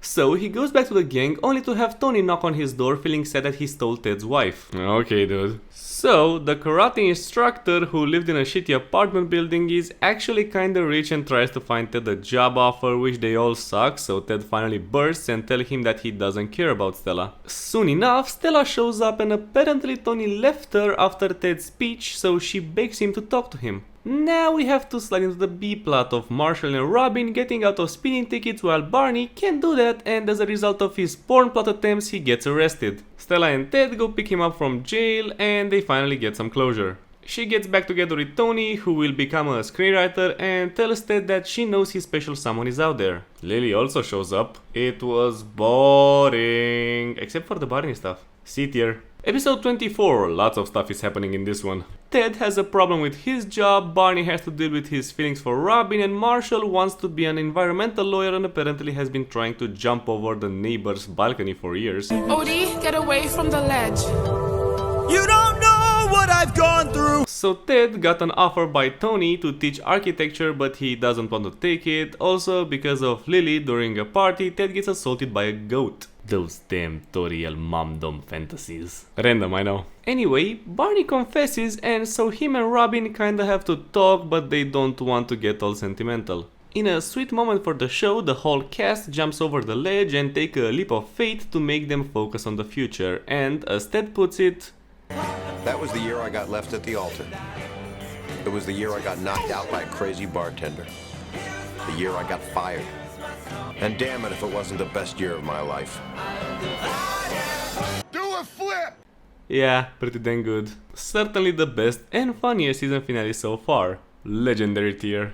Damn, season 4 was bloated. I do mean extremely so. I appreciate that they are trying to give everyone screen time, but they still can't balance this many characters. But hey, it's definitely not a bad season. It certainly had its high points, both comedic and sentimental. Onward! Episode 1, they finally made a great season premiere. The gang gives Ted an Indiana Jones kit for his new college professor gig, which ends up as well as you might imagine. Anyway, this episode goes hard. Ted has to decide what type of teacher he wants to be and just switches between stuff while making a fool of himself. This bit is legendary. I think that's right.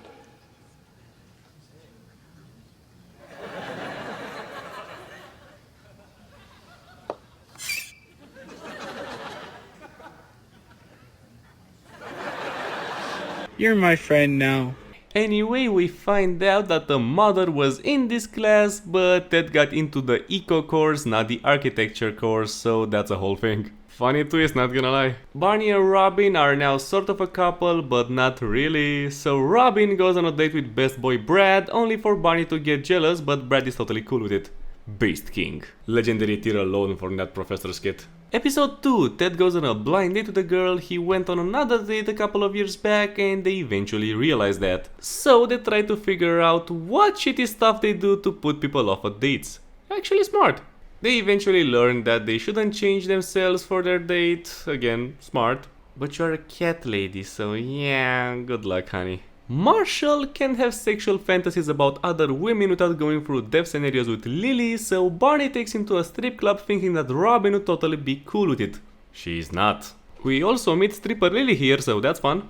Actually a pretty well-rounded episode, A tier. Episode 3, Barney is acting really nice, so Robin thinks he's cheating on her. We just can't win, huh? Anyway, she eventually discovers that for nights on end, Ted has been teaching Barney relationship facts about Robin. Look, usually I would just send this to the white tier for the invasion of privacy and shit, but like this is so funny. And besides the shit that Ted got wrong regarding sex stuff because he's dead, it turns out to be actual good advice. And yeah, Ted is majorly invading Robin's privacy, but like he's really trying to help. Yeah, so Barney and Robin make up. Oh, and Marshall codes the front of their building as the Bermuda Triangle. Quick side note though, remember when the Bermuda Triangle was all over the conspiracy theorist shit and like old creepy YouTube videos? What the fuck happened to make the Bermuda Triangle fade out of public consciousness? Marshall gets rid of a barrel. Yeah. What the fuck do you want me to say? A tier for the jokes. Episode 4, Ted gets a professor jacket, so Barney writes a rhyming story about the sexless innkeeper, which happens when someone you want to have sex with goes to sleep in your house. Actually, this implies that Barney, as sleazy as he is, doesn't take advantage of sleeping women. Based King Barney, I guess? I mean, at one point he admits he sold the woman, but still. Anyway, Marsh and Lily have cringy double dates with Robin and Barney, which they absolutely hate, and then they get jealous when they get replaced, so we do a romantic parody, which just sounds like swinger shit to me. Ted gets laid and Barney has a minor freakout at the end. I really like the sexless innkeeper story, B tier. Episode 5, Ted and Marshall want to go on a road trip to eat some horrible corn-based Chicago pizza while drinking an outlawed soda like they used to, but Ted thinks that Marsh and Lily became a blob. Accurate for most relationships, not gonna lie. Oh, and Lily comes over to ruin everything. I mean, I really don't like Lily, but she acts extremely out of character in this one. So they eat the pizza, get over their issues, and shit out their large intestines. B-plot, Robin has to take a citizenship test and Barney coaches her with funny stereotypes before she gets drunk and ends up in Canada. Something, culture, whatever. Humorous enough. B tier. Can't believe you guys are closing. Can't believe we're still open. Episode 6, we replace sex sounds with bagpipes for some reason, even though Ted has been already extremely vulgar with his kids. Barney and Robin never fight, so as a result, Barney gives Marshall some extremely sexist and horrible advice which he listens to instead of just cleaning his freaking dish. Okay. Ted discovers that the neighbors who are raw bagpiping above him are old, and he's like, nice. After that he goes all detective, talks to Barney's neighbor and reveals that Robin and Barney are fighting constantly. Everyone makes up, the end. Really boring actually, with an interesting premise wasted though. C tier. Episode 7, Barney gives Ted his porn collection and discovers a video in which he begs Ted to rescue him in case he got into a relationship. Pornography is bad, and so I was getting rid of that vile pornography right away. I am getting rid of this vile pornography right away.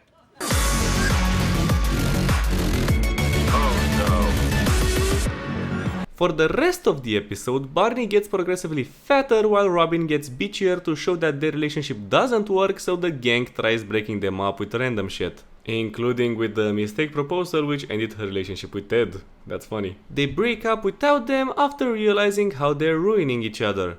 Actual self-realization of a toxic relationship? Damn, is this show growing? Never mind.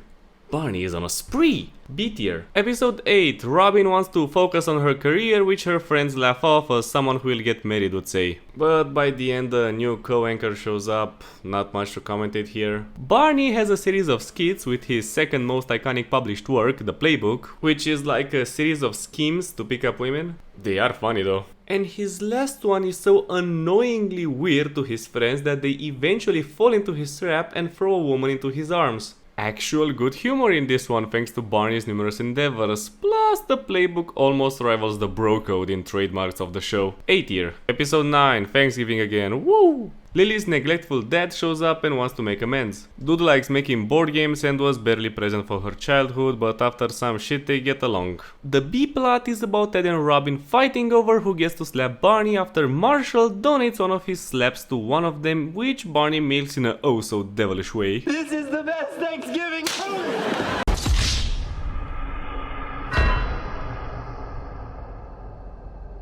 The end. Lame as fuck. Barney's Machiavellian schemes can save this one. C tier. Episode 10. Apparently Ted has a woman he wanted to date for a while, but she's always in a relationship, so he and another couple of guys go to compete for her before she ends up with her childhood best friend. Meh. Glad to see that this show thinks that this girl has so little agency that she'll hook up with anyone if left alone for too long. Barney tries to pick up ladies dressed in overalls, which ends with him sleeping with a grandma. Robin trolls around and Marshall wants to be healthier and live longer, which ends with this show confirming that time travel exists. Just a nothing episode. D tier. In fact, I laughed so hard I think I may have just peed my pants. Oops. Oh, man. Oh, look how filthy I am. I am just a filthy, filthy girl who would totally go to second base with a guy as a favor to a friend. Oh, you like that? Silence, wench. I do not wish to be horny anymore. I just want to be happy. Episode 11. Robin's new co-host is a dick who doesn't give a shit about a morning show as lowly rated as this one, even showing up to work in the wardrobe we all had during lockdown Zoom calls. While Marshall's new boss is revealed to be... Hi, I'm Saul Goodman. Did you know that you have rights? The Constitution says you do. This episode revolves around the fact that old Ted is an unreliable narrator who has covered up the fact that they were all heavy smokers for 5 seasons. But telling them about the threesome was a must, huh? Anyway, they vow to quit smoking, eventually. Besides the interesting connection with the real-life problems Jason Segel and Allison Hannigan had because of his smoking, which made Allison not want to kiss him because of the taste, this episode is pretty lame. C tier. Episode 12. Ted dates a student. Okay, pack it up. So he goes to this woman's apartment and picks up things he likes, which all belong to her roommate. Naturally, she kicks him out. It's revealed that her roommate is the mother, and we even get a good look at her ankle. That's so hot. The Barney plot is about him wanting to date the barkeeper, but she hates suits, so he suits down for once, but then eventually has a musical sequence to devote his life for suits. Beast. Ted already having a thing for the mother is kinda cute, and so A tier because of the musical. Nothing suits me like a suit. Episode 13. Neil Patrick Harris directs this one, so I'm guessing Pamela got to go to sleep early that day. Anyway, Marshall talks about this crazy and funny coworker of his called Jenkins, but he neglects to tell people that Jenkins is actually a hot woman played by Amanda Peet from the Whole 9 Yards, who is coincidentally married to Satan, who along with his good friend Angra Manu made the one series finale worse than this show's. She kisses Marshall and immediately apologizes, but when he goes to tell Lily, she thinks that nobody would be interested in Marshall, so she doesn't believe him. Bitch. You know what, I'm rooting for Jenkins at this point. This ends with Jenkins feeling really bad about the whole situation and tries to make amends, but Marshall makes her confess to Lily that the kiss happened, which results in Lily beating Jenkins up.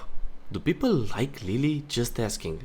Ted's story is about him wanting to hang out with his students and doing a drinking game based on Robin's show because she repeats "but" a lot, so she gives them alcohol poisoning. GG, not bad for a directorial debut. Would be higher, but Lily ruined it, so B seems fair. What is your problem with my husband, bitch? This is my husband. This is my husband, you know this man?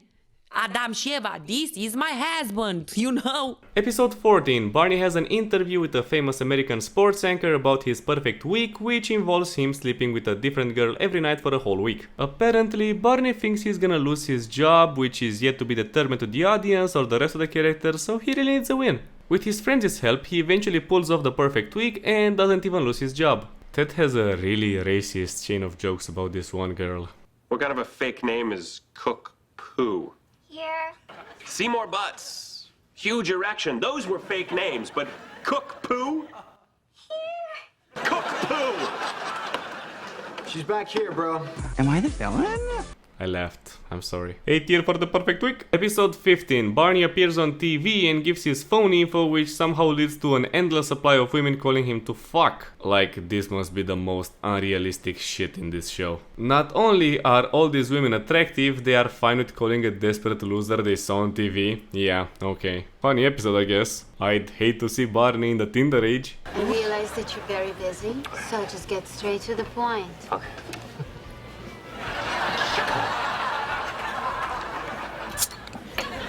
Tarnished. Are you sure you want me to remove my socks? I've been wearing them all day long. My feet must be incredibly foul.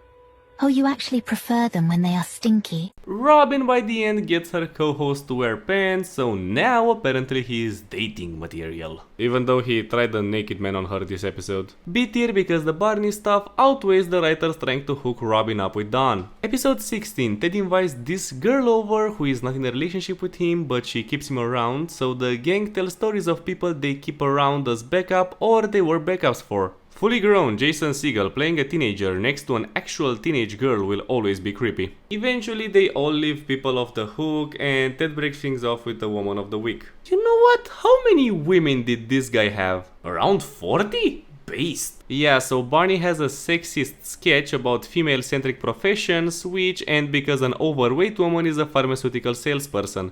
Not so based. C tier. Episode 17. Holy shit, is that Jennifer Lopez?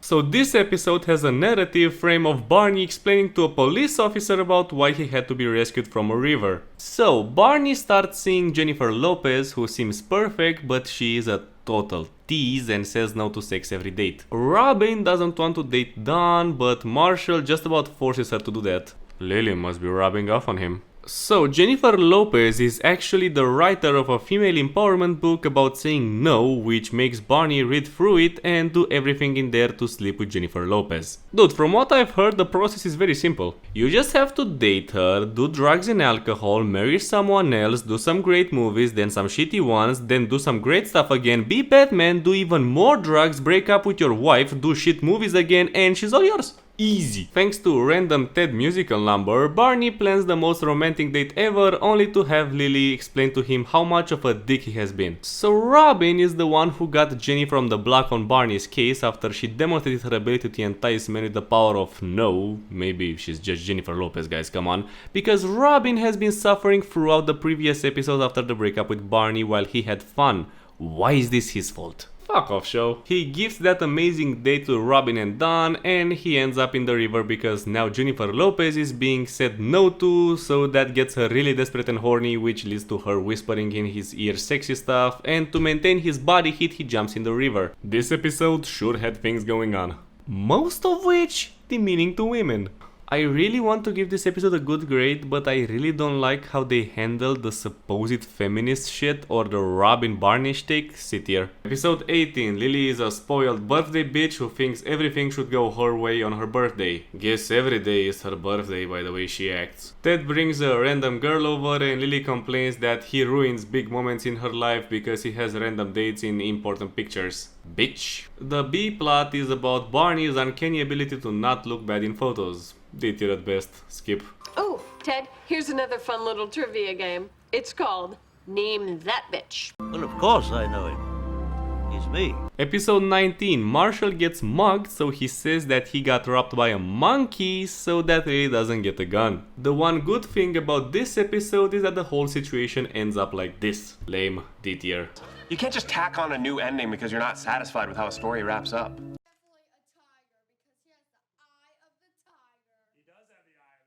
Are you sure about that? Episode 20. Ted's mom gets married to this annoying hippie named Clint and Ted rather understandably feels uncomfortable, so he acts out at the wedding. I feel like I'm 19 again. It's like the last 35 years of my life never happened. So wonderful to hear, Mom. Emotional damage! Also, people keep asking him when his wedding is gonna happen, so that makes him go crazy and buy a house? As you do? So realistic? Anyway, they smash it up and then Ted gives a speech to his mother and Clint before deciding to keep the house, which is revealed to be the house they are living in right now. Actually cute. The B plot is about someone crying or some shit. It's C tier. Episode 21. Dawn wants things to get more serious with Robin, so they are contemplating moving in together. Oh, but like the B plot is about Marshall and Lily getting separate beds, which Dawn points out that he and his ex-wife got before divorcing. They patch things up. The end. So, apparently Robin didn't tell Dawn about Ted or Barney, so that's gonna be awkward. Plus, he thought Ted was gay. Relatable Ted moment. Ted and Barney get drunk, barging on Robin to tell her that they love her, and Dawn is actually nice and helps them go to sleep. Robin moves out by the end. It had some fun jokes. B tier. Episode 22. The gang wants to go to Robots vs Wrestlers, but from this season onwards, Ted has turned into a really annoying snob, so they go to an elitist party to impress a high society girl. Ted gets along with everyone there, but then they go to Robots vs Wrestlers and Robin meets with them at the bar. It would be in D tier, but old Ted's monologue about how hard it is to keep in touch after the years is pretty nice and bittersweet. C tier. Episode 23, we start with the mature concept of everyone having baggage in relationships, so this should be fun. But then Ted takes Walden's ex to a movie and it turns out that Tony, Stella's husband, wrote a movie about the whole thing in which Ted is the evil, petty, impotent asshole and he is the hero. Freaking asshole. He eventually gets over it, dates the promiscuous doctor from the Big Bang Theory before it's revealed that she has some less than pleasant baggage. Hate the wedding bride thing. Fuck Tony. C tier. That's why I live with my brother now. Yep, just the two of us. You should see how he hogs the cover. Damn, didn't expect the incest is wincest angle. Did you just tell your sister to help you get off? You pop a boner on me? Episode 24. The gang has a thing of seeing doppelgangers of themselves, with only Barneys remaining. Lily and Marshall see a guy that looks like Barney, so they decide to have a baby. However, that was actually Barney, but Marshall doesn't tell her because he wants a kid. She finds out, Barney tries to costume up to save this, but then Lily sees someone who doesn't look like Barney, but she thinks he does. No one corrects her. So they decide to have a kid. Cute. Oh, and Ted was duped into going blonde. Laugh, I guess. Robin gets a new job offer that she would have to leave town for, but turns it down since she likes Dawn, but he accepts the job, so that's over. We get a good fake-out kiss between Robin and Ted, and season over. But Barney, my friend, you are doing so shit in the Balkans, what the fuck? I am King of the Six from Romania. B tier. Season 5 is the first one I really started to feel tired while watching it. It was just so lukewarm, like it had its moments, sure, they just didn't mean anything. Hope season 6 gets better. Episode 1, we start with the framing device of the gang being at a wedding and we will come back to it along the line. Ted sees a hot woman, but then Barney called dibs, so that means she legally belongs to him. But then Ted's student, whom he wanted to sleep with, shows up, so Ted assumes that the woman is her roommate, which we already established is the mother. Shenanigans happen, and by the end we find out that after Ted she discovered that she was a lesbian and that's her girlfriend. Been there, Ted.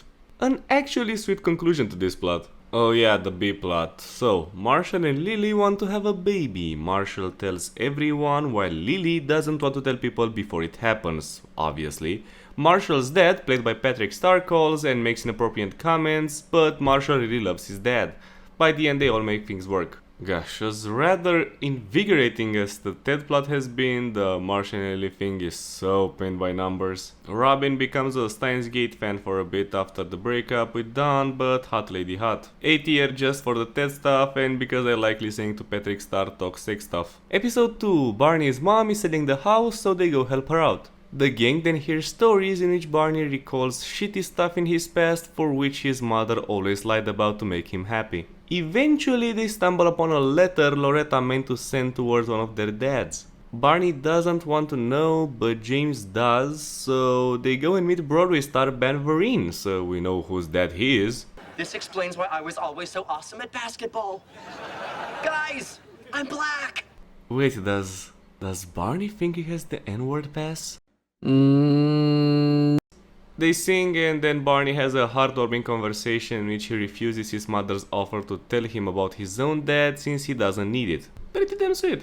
Robin wants to set up Ted with a coworker and she oversells him, then undersells him, and then Ted finds out Robin oversold her colleague as well, so look, after a line like Barney's, do you care? Legendary tier. Episode 3, Robin keeps drunk calling Dawn and talks like me during Smite games, but she eventually forgets his number thanks to Lily who has a Karate Kid subplot. Back to the main shit, Barney tells Ted that the bank is back with the building project, so they want him back, but he likes being a teacher now. He relents and takes the job because that's his dream. Straightforward and humorous. See, it's not that hard. A tier. Episode 4 is a skit episode. The gang has a race for who can travel New York the fastest and reach a pre-established point. Robin is still sad because of Dawn, and the new younger, bubblier co-host shows up, so she's not having a good time. Barney let her win and then she goes on a date. Besides Marshall's song, which was great, it was pretty good overall. B tier. I still smell incredible.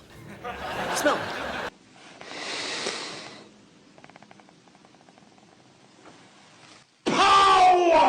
Episode 5, Ted bursts in to tell Barney he can design the building, and we find out that it's just because he met this woman named Zoe. They make a series of really dated jokes. Look, mister, you are very convincing, and I'm very flattered. Confused, even. Look my wrist, look my bitch, and does they kiss her? But I'm not looking. Not a drag queen. I said if I didn't become a star by 35, I was just gonna become a serial killer. Well, girl, how old are you? I'm getting nervous. Not only is she funny, hot, and genetically female. And since the bank wants to demolish a shitty old hotel to make their building, Zoe convinces Ted to join her rally without knowing he's the architect responsible. Barney casually slips this info out and she now hates him. Ted then designs a new plan for the building which would integrate the hotel and preserve it, only for him to see a ring on her finger and immediately fuck off. Smooth, Ted. Smooth. FYI, he never talks about this discarded plan ever again. Marshall discovers that he talks to Robin about their sex lives all the time, resulting in him feeling bad about the small dick of one of Robin's dates. Porterhouse. I've had it here before. It is like this. It's huge. I like the locker room jab because it's pretty damn accurate though. They solve nothing and then fuck. For future reference though, I really don't like Zoe, so C tier. Episode 6, holy shit. Marshall wants a boy so he doesn't have to raise a stripper, roll with it, while Lily wants a girl since boys are crazier, okay? They both try old-timey shit to do that, and it's really lame. We get to hear more of Patrick Starr's sex pep talk though. Now get in there, point Lily due north, and make me a grandson. Anyway, Ted starts dating Robin's co-host, which talks and acts like a little girl, which Robin points out how fucking creepy that is. True. He gets over it, whatever. Barney, on the other hand, proposes the opposite. He will talk like a little boy to pick up women. I mean, it might work on Robin knowing her record, but we end with this though. Someone naughty left his toys on the floor and needs to be spanked on his tushy tush. Who's your mommy? It should have been me, not him! It's not fair! 10 out of 10, A tier. Episode 7, Halloween time again, and they discover that Randy, the TMI guy, has a crush on Robin. We then see the boys blatantly acting like assholes and slut-shaming women going home from parties. Our main characters, everybody. The gang thinks Randy slept with Robin, but she was actually off doing a shitty commercial because her co-host made one too. The rest is about Marshall firing Randy because Sol told him to, and he does. Back to Ted. Zoe keeps protesting by the side of the building and then she joins his architecture course to make his students hate him. How much would that little petty jab cost? Bitch? He eventually gets strict with his students and all ends well. Damn, this Zoe appear in this episode? That's a C tier, baby! Episode 8. The bank invites the gang to a museum party, and from here we have 3 plots. 1. Marshall and Lily discover life is not the way they wanted to be in college, but they get over it. 2. Robin and Barney keep touching exhibits like assholes before getting caught and finding out that Barney's story about him getting into trouble with his uncle was true, only that he wasn't his uncle, he was his dad. The third one, however. While Lily and Marshall are as repetitive and paint by numbers as ever, and while Barney's story slowly gets more complex, Ted meets this guy from Dune who is referred to as the Captain and is extremely rich. Who is also married to Zoe. Look, Ted can be a really annoying asshole, but his whole demeanor this episode is so fucking funny and perfect. Most relatable Ted moment for me, not gonna lie. He trolls her so hard. I'd call you a bored little trophy wife who likes to play activist when the shops on Fifth Avenue are closed. And that's a fact. Man, I wish me and my dad were as close as you guys are. Going down. Down where? To the yacht club? Oh, I would love to. Hello? Base department? Wait, I'm half Jewish. Will that be a problem? God, you have a monocle. Is this real? Is this really happening? Can you excuse us for a moment? Let's go for a walk. Good luck killing James Bond. But then she cries and has a sob story, so Ted confesses that he hates working for the bank and he likes the building. And the bitch recorded to blackmail him. The captain, being a nice dude, offers to delete it for him, but Ted tells him not to and that he admires Zoe's activism. Oh, fuck off. She's rich as fuck and she settles for protesting a building, which you flip-flop between calling shit or great, but in my opinion looks like crap, and rescuing lab animals. Her activism could actually do shit with the money and influence she has access to thanks to the captain. She just cares about her own petty small picture problems. But like she says, she deleted the tape to win fairly because she heard Ted compliment her. Remember this, please. Again, Zoe drags it down a lot, but bitter Ted and the Barney stuff are cool. Bittier. Episode 9, Barney discovers a TV show of Robin Sparkles and then we meet... Fuck, I always sucked at saying her name. Nicole Scherzinger? Pussycat Dolls vs Spice Girls. Hit me up with which one you think is better. God, they make a lot of sex jokes in this one. How much wood will I need to keep both of these beavers well fed all weekend long? Here, me. I'm the unicorn. Duh. Robin, you're not the unicorn. You're more like a beaver. My beaver bro. So this is Glitter, Robin's ex-best friend who she stopped talking to after she had a kid, which Lily panics over, but then they make up. We end on a great musical number thanks to Nicole covering up most of Calby's singing with hers. It's the Beaver song. Okay, which one of you put this on? And I want you to know. Open, ja pierdolę, kurwa, open, kurwa. Ja pierdolę, kurwa, open, kurwa.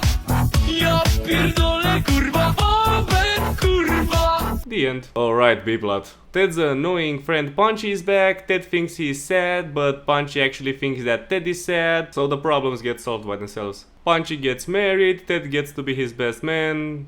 Dude, we have the judge from the X Factor here. Who the fuck cares about Punchy? A tier. Episode 10. So we discover the most relatable social curse ever. The guy from Lost, who is referred to as the Blitz because every time he leaves the room, amazing shit happens. He inherited it from another couple of guys It Follows style. But one night Ted leaves early, so he takes on the curse. Somehow Zoe now gets along with the gang and they decide they should go over to her place for Thanksgiving dinner, much to Ted's protest. Barney led the cab, so now he becomes the Blitz. So, eventually Zoe's stepdaughter cancels the dinner because she doesn't like her, based, me too. We never see this girl, but I immediately relate to her. Ted yells at Zoe and she has another sob story again. They leave and then come back. Happy Thanksgiving. The guy from Lost takes back the curse and therefore he is forever doomed. Fuck Zoe. But the concept of the Blitz is way too fucking accurate to turn down. Legendary just for that. Episode 11. The captain drops Zoe off to hang with the group. None of them invite him to join them though. Dicks. Yeah, they think he's creepy. Barney and Lily have a thing in which old Ted keeps forgetting what happened, but it's just a reference for a future episode. Barney then makes up a theory that men and women can be friends because eventually they will want to bang. Damn, dude. He calls the idea of eventually finding a woman attractive the mermaid theory. This, however, doesn't happen to Marshall and Robin, who barely speak to each other in this show anyway. Ted gets invited by the captain on his boat and he thinks he's gonna kill him, but he was just feeling left out. Ted and Zoe decide to stay friends, but yeah, we heard Barney's theory. Genuinely forgettable and downright shitty moral. D tier. Episode 12. Lily and Marshall have a number of fake positives, which make the rest of the gang ponder their lives. Barney thinks of donating some money or buying a big dick suit. Robin has to decide between the coin flip bimbo shit or a reporter position at a major station. Marshall and Lily have second thoughts about the baby and Ted just hangs. Ted then becomes the voice of reason and makes them all take the right decision. Good Good guy, Ted. Also, there was no Zoe in this episode 8 year. Wow. That's a lot of zeros. With that amount of money, you can do something awesome, dude. Like, I don't know, I'm just throwing it out there. Maybe get Phalanx to draw that Morrigan pic? These are the times in which legends are born. Hey, you're like...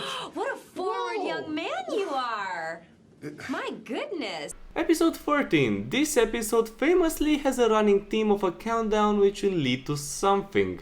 B-plot first. Robin's boss is Sandy, so he makes fun of her. She gets over it. Cool sex party though. Marshall and Lily can't seem to conceive, so they go to a fertility clinic to check if everything is okay. The dude looks like Barney, so they finally met the doppelganger. Why do I love that line read so much?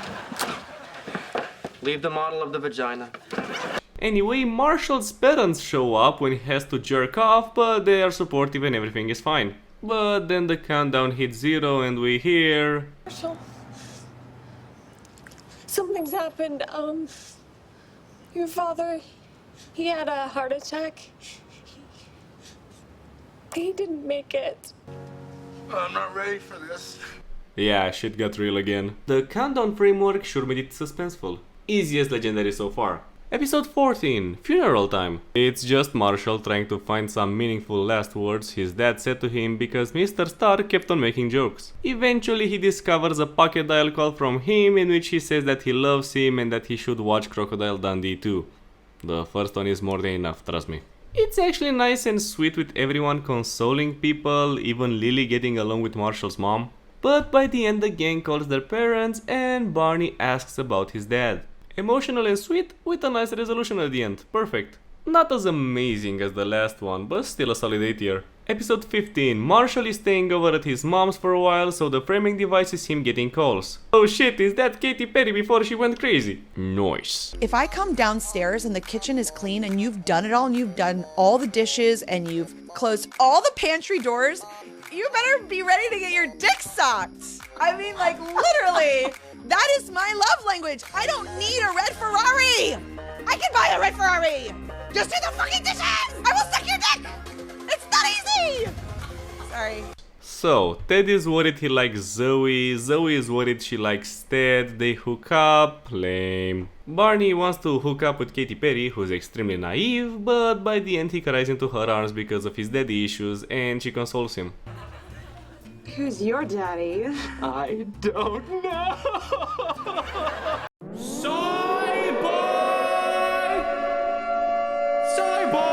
Don't care. C tier. Episode 16. Marshall is still at his mom, so Lily is really fucking horny. Valentine's Day is coming up and shit happens. We start with Ted. He gets cold feet about Zoe, so he runs to Marshall in Minnesota, who has reverted to a teenager and besides treating his mom like shit, he's just chilling, playing video games. Ted joins. Wanna scoot over? I wanna play too. But yeah, cute thing about Marshall's dad, who did that cool dad shit of driving everyone safely during road trips. Robin and a couple of co-workers have a female empowerment-ish protest against Valentine's Day, which Barney mocks, but like they all turn out just to be frustrated and horny. You know, this shit keeps happening in this show, and it's directed by a woman for fuck's sake. Back on track, Barney hits it off with the attractive coworker of Robin called Nora, who, since I'm afraid it won't come up again, it's the best girl for Barney in my opinion. Don't at me. They eventually have a date on Valentine's Day, Marshall fucks Lily and Ted spends time with Zoe. It was actually pretty good. B tier. Episode 17. As a narrative device, future Ted meets up with Wendy the waitress. So, Marshall is really pissed off because he found out about the garbage island. Google it, it said. But he has his environmental sidekick in and tries to get his bank to invest in eco stuff. It goes over as well as you'd expect. But because his dad died, Saul Goodman fires another guy. He also makes McLaren's, the bar they hang out at, recycle, which makes Wendy the waitress break her back carrying all the heavy shit. I actually like how they convey saving the environment as a thing that is really hard and annoying to do because, yeah, most of the time people like Wendy are the ones suffering. Still worth it though. Whatever, she marries the guy who Marshall got fired because they both hate him. Ted has to go over to pick something Zoe left at the hotel she stayed at with the captain, but Ted runs into him and because she's a bitch, she didn't tell him who she was shitting on him with. Rather sadly, the captain says to Ted that all of his friends abandoned him and he needs someone to talk to. Ted eventually confesses, but I really don't care, C tier. Episode 18, because Marshall's dad died of a heart attack, the gang goes to get a health check. Good, more people should do that more often. Barney gets a heart monitor to track him during the day, and we have a sadly exclusive to this one episode doctor who is like really funny, and Barney explains to her his day. He went on a date with Nora and she really wants something serious, so he plays along and she eventually invites him to meet her parents. Naturally, he freaks out. But in a sweet move, Lily asks the doctor about the moment Barney saw Nora and his heart skipped a beat. Aww. He has a little fantasy of joining her and her parents, but he opts out. B-plot is about Robin dating the dude from The Babysitter who is much younger than her. Get out there and crush that bitch. Go. Yes, Cole! Standing up for yourself just like I showed you. Locked up. Ow! In the face! The joke is that he acts like a dog and his name is Scooby, which is even funnier because he played the live-action Freddy in some Cartoon Network movies.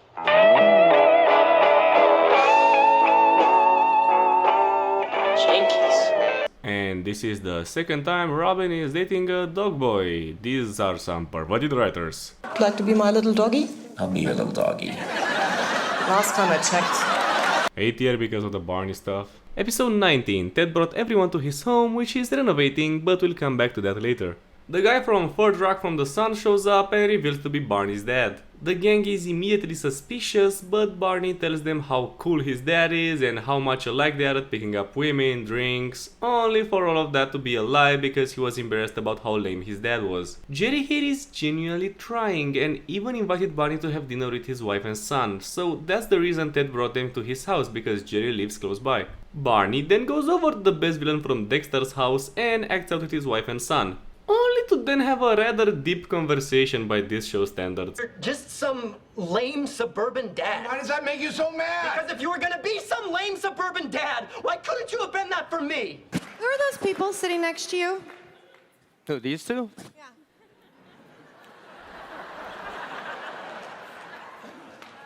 They're my parents. Jerry helps Barney unscrew the hoop, and props to both of these actors, but Neil Patrick Harris's line read when he gives Ted the hoop for his future kids always gets me. I dare to say that this one is the best episode in the series, but that's just me. It's legendary. Episode 20, Marshall quits, which makes Barney sad because he can't prank him because of a thing Barney considered worthy of intense retribution, with some meatball sauce. They do some extremely dated jokes again. Hey, Barney. There's a bunch of models in the lobby, and the gossip is one of them is really a dude. You want to play Who's Hot and Who's Scott? It's always the one in the turtleneck, Ted. Thank you very much. By the way, very fucked up whatever I saw here.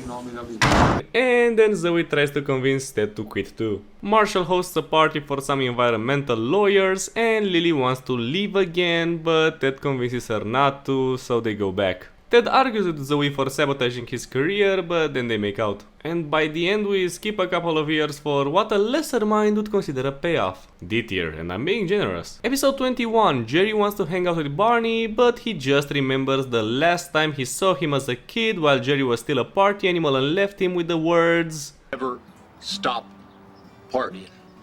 Yeah, even he admits that's a terrible advice to say to a kid. Anyway, Barney thinks that his friends are lame, so they are given new characters to play. They even have a band and play the intro. Robin and Ted bicker for a bit, but she runs into a guy she flirted with while going out with Ted and even imagined him during sex, so he gets really petty and fakes a proposal. This guy will show up again though. Please note that in this episode he is eloquent, nice, and not a fucking idiot. Marcia and Lily do some shit I don't care about. Back on track though, Jerry wanted to impress Barney and convinced him that he did all of this amazing stuff, but then he invites Barney to a fishing trip with his son. He also admits to Barney that he was much worse than he is right now, but with the help of the right woman he happily settled down. Hint hint. 8 tier. Episode 22, Saul Goodman fucks Marshall over at his new interview and as such needs a new job, which Zoe happily provides for him to help her save the hotel. Barney and Marshall argue, but the girls have a fun idea to get them drunk since different cocktails have different effects. Accurate. By the end they make up, kind of, not really. Kinda dirtbag, doesn't stand by his best friends, but instead sides with some self-righteous bitch with a pointless cause and a megaphone. Straight up fact. Ted gets mad at Zoe, so he takes her to the hotel and books a night. Please don't touch anything, you'll catch the plague. Or every fucking hepatitis ever. But she has a sob story again. And Ted is on her side now. Just... why? I dare you guys to dare us to make out. You are gay. Episode 23. Barney is mad that all of his friends whom he helped career-wise are actively rooting against him. The debate over if the hotel should be considered a landmark and thus unable to be demolished is up and things are going down. Sol tells Barney that he's fired if Ted helps Zoe, so yeah, Barney's friends are fine with ruining his life. Cool. Eventually, after a dream sequence, which has no right being as funny as it is, Mommy's got magic lady bits, Ted.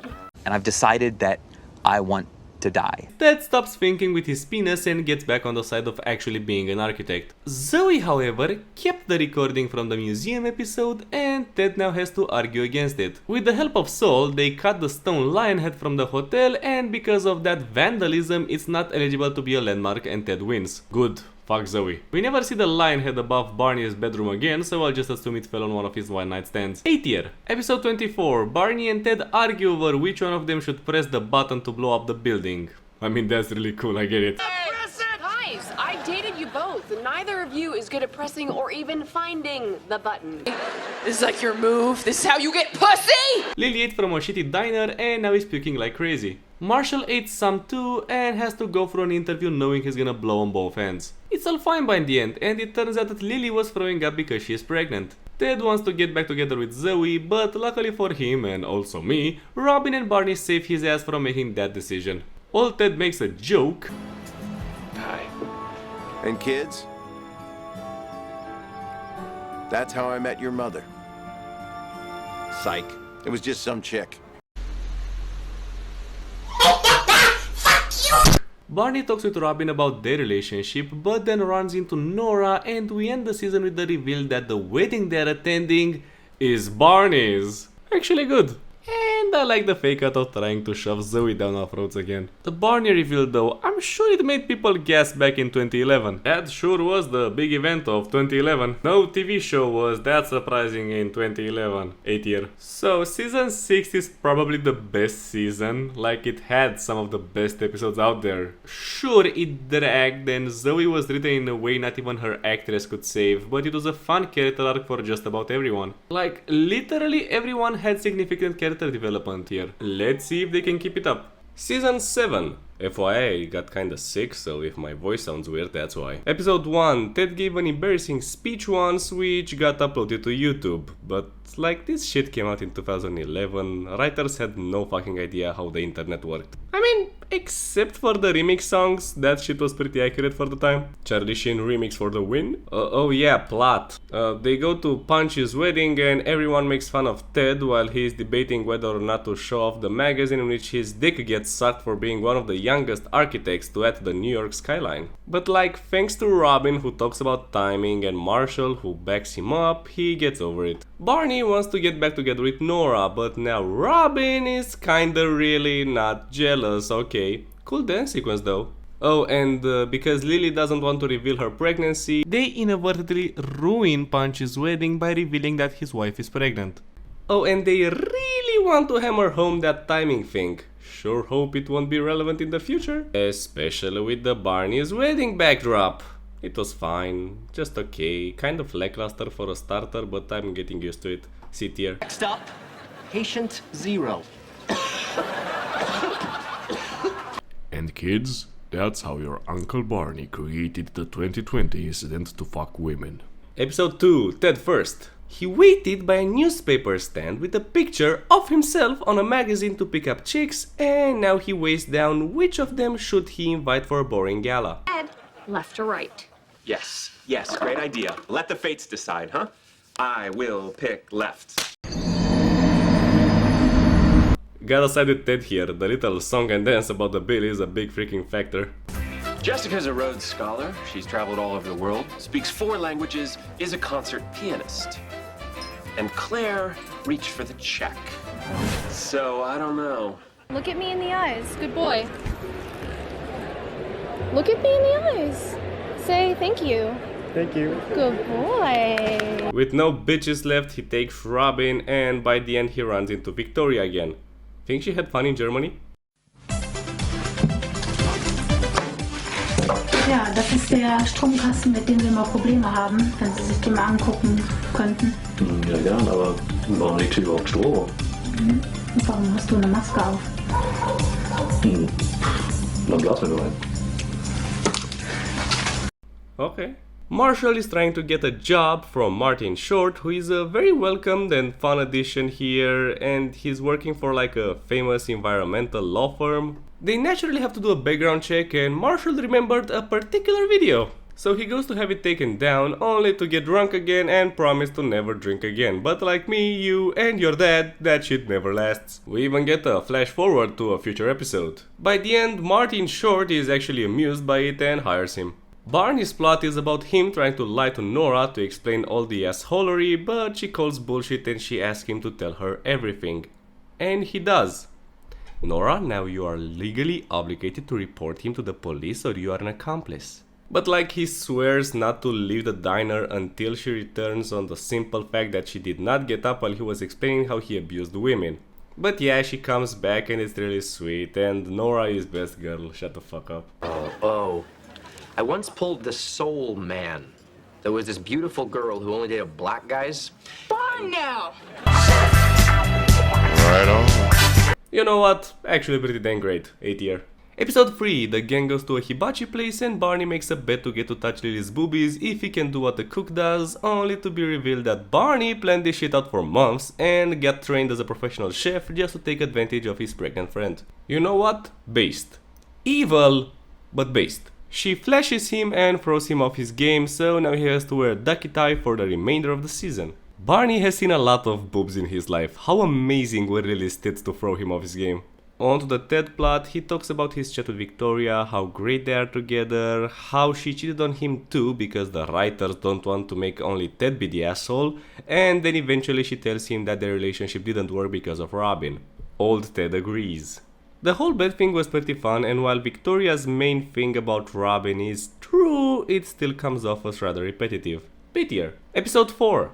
Funny man Cal Penn shows up to finally wrap up the cast of Harold and Kumar as Robin's court-mandated therapist who has her go over why she attacked someone. So Robin is super jealous of Nora since Barney does all this romantic stuff for her and everything work-related seems to go in Nora's way too. Robin seeks one of Barney's ex-chicks on them in the hopes of ruining their date, but she comes to her senses and then she beats up the woman. So that's why she's in the office of the guy who really hates Apu. Love this line read though. This is our first session, and I know this is just one clinical opinion, but you a dog. Little does she know I'm a nasty dog.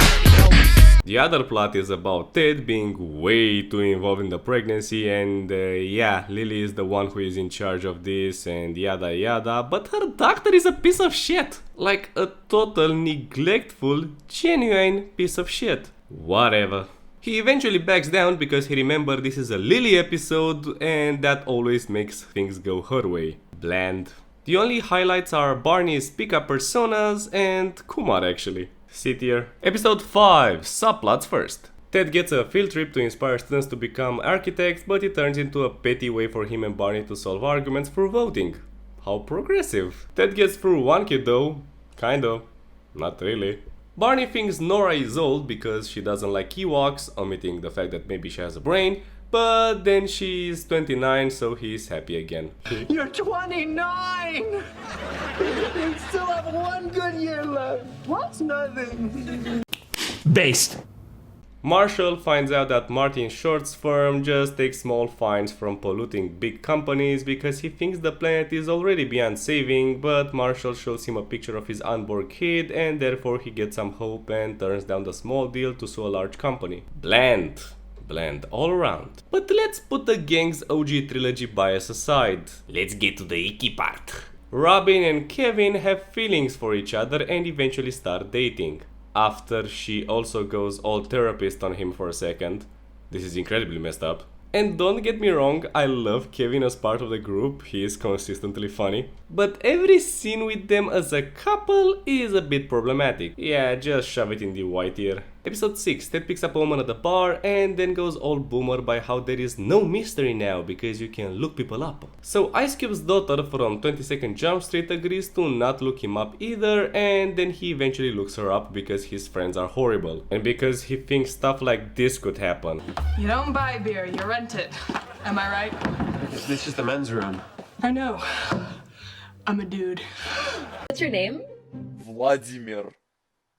What is it with Ted and insecurities such as this? It's starting to become a trend. Anyway, she is actually amazing, but she leaves since she rightfully felt her trust was betrayed. The other plot is about the gang helping Marshall and Lily paint the baby room, and since they don't know the kid's sex, they go with gender neutral colors. Throughout this episode, everyone acts like a dick, and though Kevin at first tries to stay out of it, he bursts out and he gets put to work. You're all the most codependent, incestuous, controlling group of people I've ever met!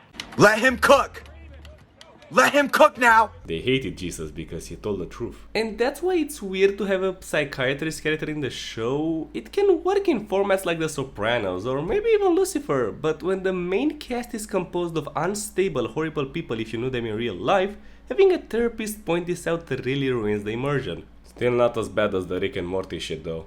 Eventually they find out that they're having a boy and that's it. Kevin really painted this room for nothing, huh? But FYI, because there aren't many times I can make this joke, they painted the room yellow? Is that an all-star Batman and Robin reference? See here. Episode 7 is one of the most uncomfortable episodes out there. James is here just to point out that Nora shares a lot of characteristics with their mom. So this whole episode consists of our main cast dealing with the fact that they picked partners who sort of resemble their family members. But hey, if you wanna see Patrick Star fool around with the dude from Scary Movie 2, now you can. But honestly, Kevin just tells them that it's a proven thing. Kinda. I don't like giving Freud credit. But like Barney puts it nicely enough. Guys, my mom is the best person I know. If Nora's even the tiniest bit like her, I'm a lucky guy. It's still incest. Alright, his plot is about wanting to bang Nora, but bad shit keeps happening so they can't. They really get along though. Kevin thinks Ted and Robin are weird, so he acts out, pretty justifiably, and then Ted is once again relatable after nobody wants to go to a Weird Al concert. Oh, I know a fan. But Kevin then just bites the bullet and goes with Ted because he's a nice guy. If we omit the dating his patient thing. Pretty funny. A tier. Episode 8. Robin discovers Barney's dad has relatives in Canada, so now she makes fun of him for all his racist jokes. Also, it's Halloween, so they get some costumes, and it ends with him battling his Canadian side. So we went from Freud to Carl Jung in just one episode, huh? Is this Persona? Ted finally meets the slutty pumpkin, who is played by Katie Holmes. I'm in love with Katie Holmes! I'm in love with Katie Holmes! I'm not gay! Darling, you were with Tom Cruise, Batman, and now Ted Mosby.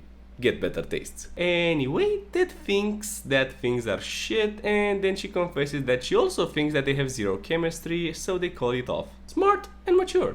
Based. Marshall and Lily have to deal with the oh so common and relatable problem of being gifted a huge house in the suburbs after they already own an apartment in New York. Money was never an issue for these characters, huh? Where was I? Oh yeah, they accept the house. C tier, kinda sad because I really enjoyed Katie here. Episode 9, Hurricane Irene episode. They get stuck in Barney's apartment and squabble for a bit from really boring shit. This girl Ted wants to bring just to bang instead of saving his friends is pretty cool. Robin and Barney kiss at the end? I checked out mentally at this one. I mean, there's some shit with Robin wanting to be called by her dad, Marshall's Final Destination premonitions because he doesn't have medical insurance for a while, and Barney wants to take the ducky tie off to not look like a total creep to Nora's parents. Snooze fest, D tier.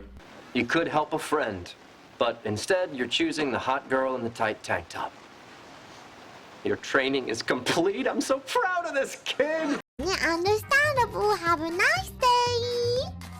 You know what's wrong with you? Episode 10. Barney and Robin have sex but decide not to tell their partners since it's a one-time thing. At a party for some shit with Sandy Rivers, they start feeling guilty, and while Barney confesses to Nora what happened, Robin can't manage to tell Kevin, so we end on this rather deep and emotional Barney moment of him just going through the motions, Ted being the only one who sees his pain while he cleans the romantic bed arrangements he prepared for Robin. But that's too serious. Funniest shit ever. Ted, Marshall and Lily go to a stadium, smoke a bit, and then have a whole grand adventure, only to be revealed that they were just high as fuck and dicked around for a couple of minutes. Freaking amazing. Both funny and emotional. Legendary tier. Episode 11. Now that they have stayed at a big house, the apartment seems small and they want to move. They even get a rich dude to buy the apartment. Also, Robin is acting weird because if they move to the suburbs, she feels they won't meet up so much. On to the crazy plot though. Ted and Barney are having a baby. Like, they completely heterosexually pair up to be dads and Barney gets a baby for them which they use to pick up chicks. It's actually James's kid with his race-morphing husband, so that's sweet. But we end with Robin locking herself in the bathroom and telling Barney that she is pregnant. Look, I get it, it's kinda generic, kind of overdone, not really that impressive.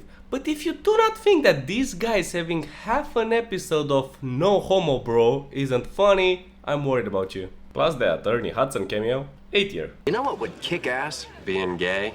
Being gay would kick ass. Word. Guys understand each other. Bro, for what it's worth, we were both gay. You'd be my first call. Would you mind calling Marshall and telling him that? Because No. This is only in a scenario where just you and I are gay, not Marshall. But if all three of us were gay, you'd pick me over Marshall, right? If all three of us were gay, girlfriend, we would all three of us have some fun. Damn right we would. I don't know, man. Seems kinda gay to me. Episode 12. Narrator change with Robin talking to her and Barney's kids. Barney is excited to be a dad, but then Robin goes to a doctor and discovers that she is unable to have kids, so the kids are imaginary. Sure hope she doesn't become an MCU villain for losing her Sims save file. Small tangent, Kobe was kinda wasted in the MCU. Maria Hill would have made for a much better villain than most. She's a total fucking bitch in the comics. Anyway, this whole episode is about her not wanting to tell people, debating on whether or not she should feel sad before eventually having everyone support her, with old Ted making a rather sweet comment. But there's one thing your Aunt Robin never was. She was never alone. B-plot. Marshall gets stuck on a roof while a kid throws a party in his house, gets Lily to send him naughty pics and then gets paid for it. This fucker just can't stop winning! Get onto that Sigma grind set. Another great episode actually. It deals with a heavy concept such as Robin's with a decent amount of respect. Wish you could see more of this dude though, he was cool. 8 tier. Episode 13. Framing device. Marshall visits his dad's grave to tell him the events of the episode. It's New Year's Eve. Ted, Barney and Kevin start a bar and make a cool song, but things break in their house so they keep having to raise the prices, which the drunkards don't like. Robin is helping Sandy host the New Year's event, but then he gets blacked out drunk, ends up at Ted's, and thanks to Kevin being a GOT, Robin is left to host this segment. What else? Lily finds out her dad actually cares about her for the second time. Cool. Nothing too special, but the comedy was on point. B tier. Since we're all here, and we're all horny... I don't know what went wrong. Well, proposing the three-way was bad. Starting without us was worse. Finishing in the hallway was the nail in the coffin. Well, you got me. By all accounts, it doesn't make sense. Episode 14. Lily's dad moves in with them and then torments them Jigsaw style after the lights are down, only for him to help them out by the end. But now that they move, the gang is left alone and Barney pulls a Starscream to become the new leader. Ted is sad about his best friends moving, so he goes along while Robin and Kevin are in the part of the relationship where they can't say no. Okay, show. They go to a strip club, meet stripper Lily, have a Russian intro, and then go to an underground poker match where Ted is just delightful. Build Chip City on all your dough. Build Chip City. You know, butterfly knife. I'd expect this from face tattoo, or jagged cheek scar, or Larry. But not you. Why don't I get nicknamed? Because you have too many things, Larry. You get one thing! When did you get the balls? Things work out eventually, and shit gets solved. The end. Again, no deep plot shit happening, but the humor was pretty damn good. I'd watch a whole show about Ted playing with these Russian mobsters. B tier. Episode 15, another pretty good episode in terms of storytelling, since we follow events from room to room, shit becoming increasingly clear as the plot unfolds. So, Lily's dad is raising bees, roll with it. Barney wants to sleep with a woman who turns out to be batshit insane. Ted wants to stop being so nice. Marshall's boss has gone full workaholic and wants Marshall to join him, prompting him to quit. That's the gist of it. The bees get released and ruin the party, but Martin gets Marshall to come back and Ted is gonna keep being a nice guy. Oh, and Barney chose potential death by 1,000 bee stings as opposed to listening to a woman talk. I mean, she was crazy, but isn't the window a better choice of escape? Just saying. B tier just for the interesting framing of the episode. We need to have sex right now. Meet me in the upstairs guest bedroom in 2 minutes. Hitting on a woman feels like trying to skip a stone on a lake. Hitting on a man feels like throwing a brick through a window. Episode 16, Barney and Ted go on a double date with a woman who initially looks like she is falling for him and then just deconstructs him and teases him a lot. So when Ted and Barney go on the drunk train where people are drunk and horny, they have to blend in and learn the ways of these people. Ted does, but Barney is thrown off his game thanks to this girl Queen and keeps thinking about her. Only to then be revealed that she was Karma, a stripper from Barney's favorite club. Marshall and Lily go on a double date with Robin and Kevin, on which they behave like dicks and keep rambling on about how they are totally not keeping score. Kevin then proposes to Robin, who tells him of her inability to have kids, but he loves her anyway and keeps proposing. Robin knows how much Kevin wants a family and doesn't want him to give that up for her, so they break up only to be comforted by Ted at the end. Damn, so now Robin is single and Barney has the hots for someone. Timing's a bitch, huh? I like the drunk train bits, I guess. C tier. You know, I went out tonight looking for a cheap, meaningless fling. But you turned out to be so special. I'd hate to ruin this friendship with sex. Episode 17, Robin and Ted have sex out of sadness, mood, and then contemplate being together again. Barney wakes up next to Lily and Marshall, makes a hilariously gross joke. You think that if we did it, Yeah, I was right. I don't want to hear this. and I did a really good job, Please leave. that I could turn that into my baby? New fetish unlocked. And then, assuming they have a sex tape, turns their whole room upside down only to find a box. A box of bets. So, it turns out that for years, Marshall and Lily have been betting on their friends' lives, actively interfering just to win the bet. One of which being that Lily bet Marshall that Ted won't end up with Robin. Just horrible people. So, Ted discusses things over with Marshall, tells Barney about him sleeping with Robin, and he takes it pretty well actually. They try to watch the sex tape only to be interrupted constantly by Lily and Marshall. Hey, bros before hoes, right? No matter how mad she made me, Robin's still my bro. And if you make her happy, then that makes me happy. If young Metro don't trust you, I'm gonna shoot. And then Ted talks to Robin about how they don't belong together, ending with a rather impactful and symbolic scene of Ted walking down the street with a bunch of women holding the mother's yellow umbrella. This scene is very cool, but is ruined by Lily asking Marshall to pay up for the bet, only for him to reply, Not yet. "Fuck you." Straight from the white tier. Episode 18, Barney finally realizes that Karma is Queen and then spends an abhorrent amount of money to get her to talk to him, even giving her his watch. Simp. But beautiful, please drain me. Please take everything I have. Oh! You know, he is the victim here, so yeah, but she herself points out that he has done much worse before, so I won't harp on Queen. They eventually get together. I'm sorry if I hurt your feelings. It's a job. Yeah, well, at my job, we don't rip out people's hearts for money. My company briefly backed a lab in North Korea, which did, but we sold it.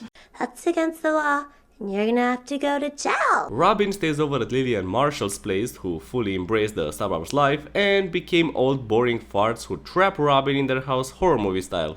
Ted on the other side now has an empty room he keeps refurnishing. That architect job must be paying him pretty damn well if he can buy so much equipment for every hobby of his. He then calls Marshall and Lily over, leaves them the apartment with the empty room now turned into a baby's room, and moves out. You know what? Good on Ted. I guess it's better to face it and move on than try to force something that just isn't meant to be, right? Plus, it was really starting to get weird for Lily and Marshall to just have one household, you know? The comedy was fine, and Quinn's proper introduction was pretty damn good since she is one of the first to actually keep up with Barney. I still like Nora more though. Sit here. Episode 19, Barney invites Ted over to join him in the cult of the bro, making him swear not to tell the gang that Quinn is a stripper, which he totally does in the next scene. Dick. Like the nice, unprejudiced people that they are, the gang then begins acting like dicks, especially since they believe Quinn is using Barney for his money, making him buy her stuff while treating him like shit. I feel like Barney is more of a Caesar in Egypt rather than Caesar in Gaul kind of bro. But like, she's gonna move in with Barney, so Ted and Robin are fighting over her apartment. They have a classic intervention, Quinn breaks up with Barney, and then to apologize they have to join the club of the bro just to end up kissing. And to reveal that he and Quinn were trolling them. Robin leaves Ted the apartment, and Quill tells Barney that she'll stop stripping if she gets married. Cute. Funny haha cult shit is humorous, but the rest is kinda boring. See tier. Et tu, brote?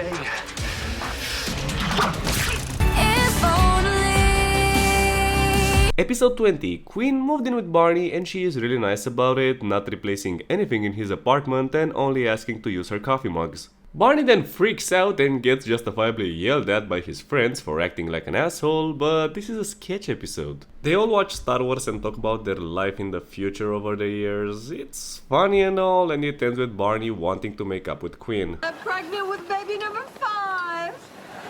Baby number 4 isn't even out yet. I'm just that good! A Dojin protagonist typically does not have any trouble with cooming 3 or 4 times per Dojin, which means that they are releasing significantly more amounts of coom than the average human is into these females. Peak comedy. A tier. Episode 21, Ted is now living alone and, again, relatable. But Barney locks him out of the apartment since he believes Ted is getting boring, so he goes to the other extreme of making every night legendary. He also makes up an imaginary life point system or some shit. Lily has a sex dream and Marshall gets jealous. I initially thinking it was Ranjit, but I really stopped caring. Robin's plot is about her being the co-anchor thanks to the New Year's thing, but she feels unappreciated up until she gets into a helicopter whose pilot is having a stroke, so she has to land it and now New York loves her.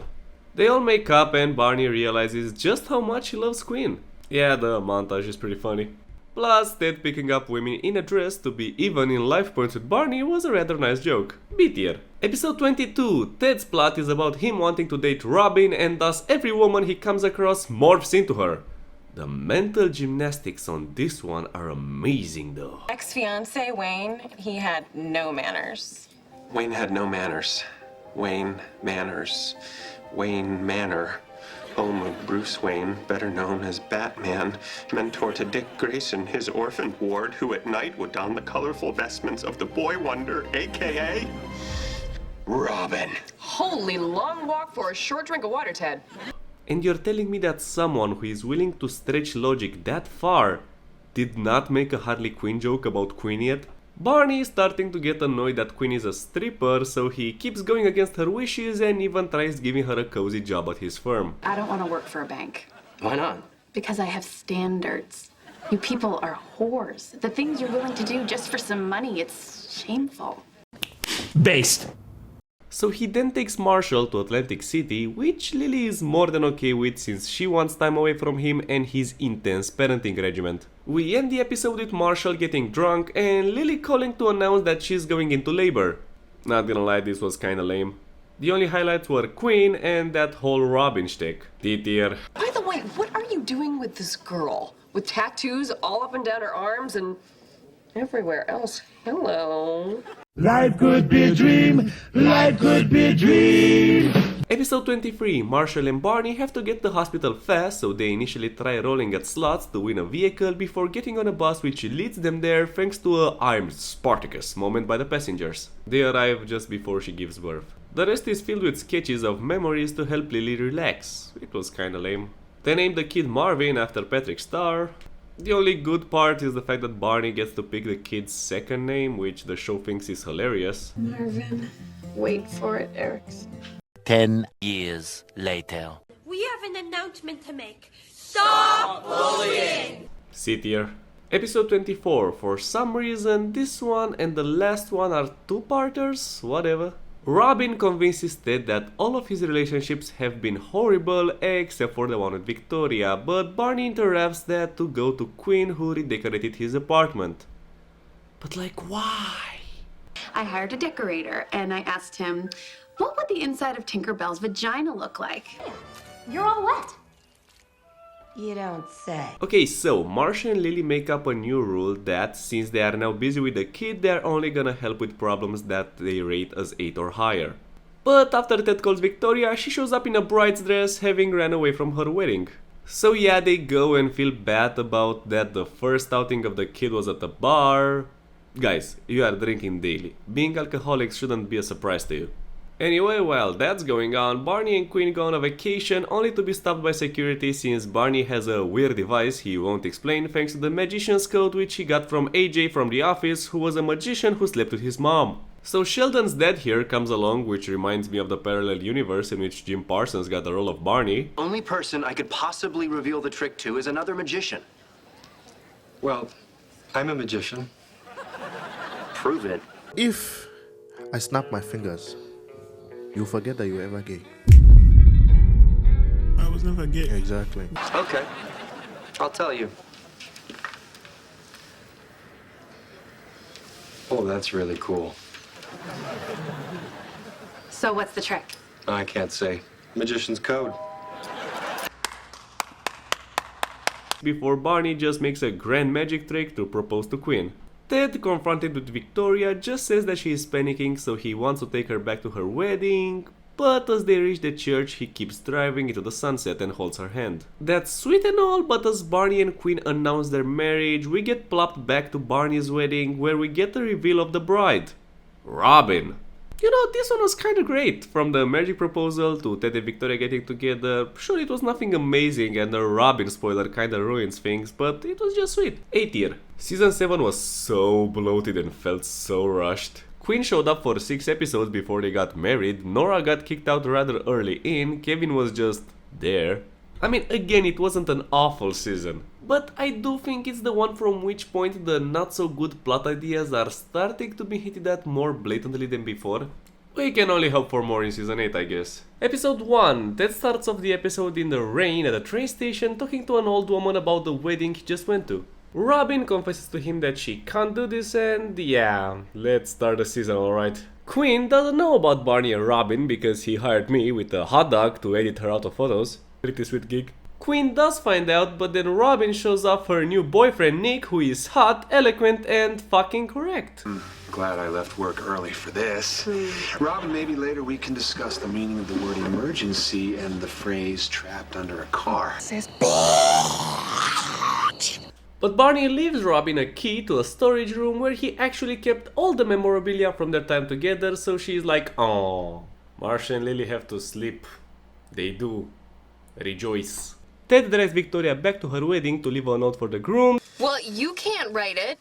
One look, it's gonna be obvious it's a guy's handwriting. Oh, no, we're good.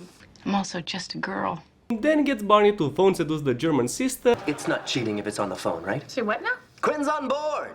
You don't embarrass me, motherfucker. Honey, it's not cheating if I lie down on the bar and let Nick do a shot from my belly button, right? Say what now? Barney's on board! Revenge is a dish that is best served cold. But only to see that the fiancé is leaving too. So, the guy from 17 again explains to Ted the concept of a lifelong treasure of destiny, or more precisely, the one. This dude says that the German phrase is a common expression or idiom, when from my understanding that's not the case.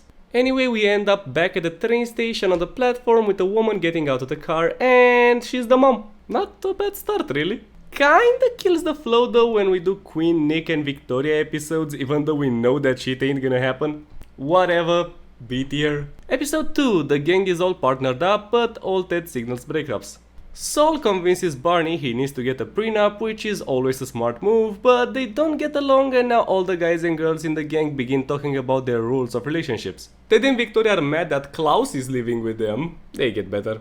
You know, it's big comedy, but you also really care about these characters.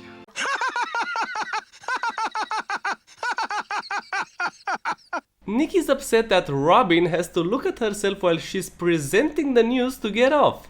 Very specific king. They get along too, I guess. Marshall and Lily something let Marshall play with his son, blah blah blah. But for once, the second best Michael Scott has to help them have faith in relationships. Barney and Quinn realize that they don't trust each other without a huge ass prenup, so they call it off. But we flash forward to Barney talking to Arthur about his wedding with Robin and skipping the prenup part. She's loaded, he made the right choice. It was kinda mid. C tier. She's puff pastries I made, mistress. As long as you can do it quietly.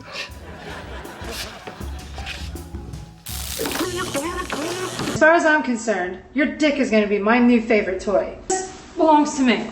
Let's go. Let's go. Oh, no, you're not gonna whine. Episode 3. Mickey comes back to live with Marshall and Lily and they talk about how horrible he was as a father. Also, they need a nanny, but they can't afford a good one, but when they do, Barney unknowingly steals her away because of his new pickup scheme of pulling a Ben Affleck. Hey, what do you know, he really is trying to get back together with Jennifer Lopez. Barney then hires the best nanny for them, but Lily can't bring herself to hand off the kid to a stranger. So Mickey now reveals that he took care of Marvin and he was actually a pretty cool guy for Lily's early years. Therefore, he's now the nanny. Belmont Racetrack. Well, I guess it couldn't hurt to go just once. Robin and Ted debate who has the better relationship and make fun of their partners. What is this joke? $20 says he is crying in the ladies' room right now.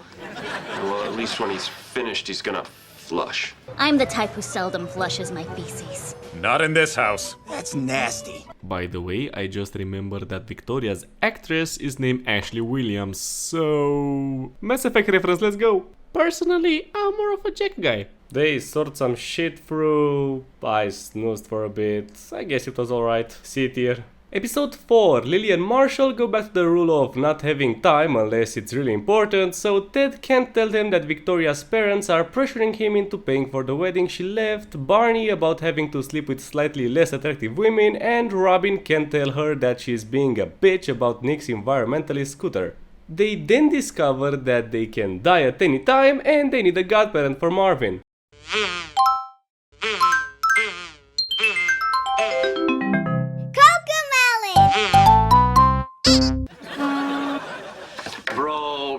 Bro, you're broke. Gently to the bar.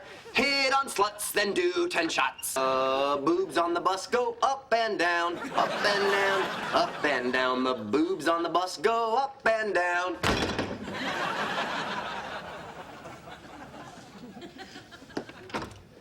All through the town.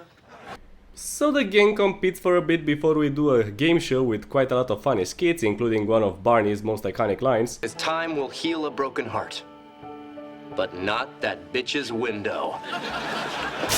I'm gonna throw rocks through your windows, you dumb whore. Eventually they get mad at Lily and Marshall, only for them to realize that they don't know shit about their own friends' lives anymore, so they go back and talk with them. It ends with making all of them the godparents. You know what? I had an honest fucking laugh here. A tier, don't at me. Episode 5. Barney gets a dog and then uses it to pick up chicks. What did you expect? He's a good boy. He then finds the woman who owned the dog and gets laid anyway. Soldier, I'm not sitting on your face. Excuse me for one moment.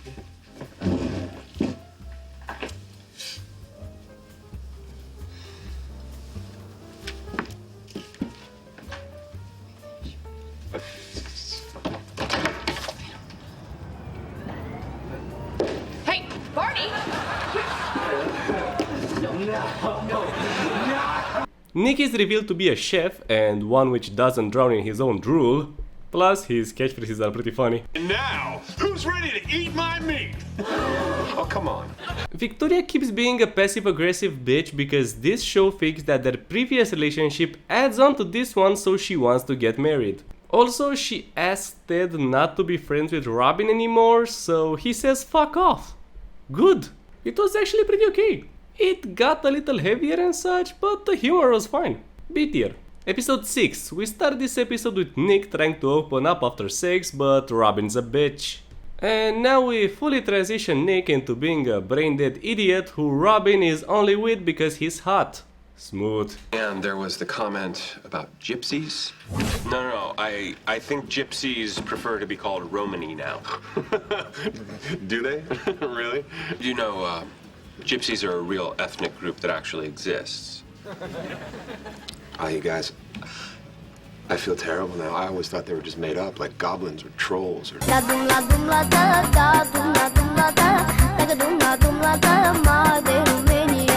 Marshall has an amateur lawyer basketball team and brought Nick as a ringer. Ted also has an architect team, but they suck. And Barney tries to get Robin to break up with Nick by creating an Evite with Patrice, Robin's annoying coworker who I first thought I could ignore but forgot she becomes relevant. I mean, she did help me a lot in that Dragon Age 2 video. Nobody asked for your help, Patrice! Nick can't play because of an injury, Marshall is really mad, but that's just because he and Lily haven't had sex since the kid was born, so they calm down after that. Barney then confesses his love for Robin, only for it to be a trick. You know what, Nick, go Slay King. You deserve way better. Robin does commit unalive with Patrice though. The word that springs to mind for this episode is contrived. D tier at best.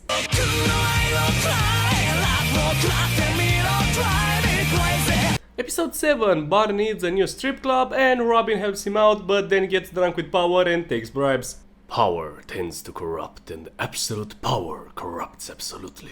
Then Barney picks up one normally, gets drunk and kisses Robin. Okay.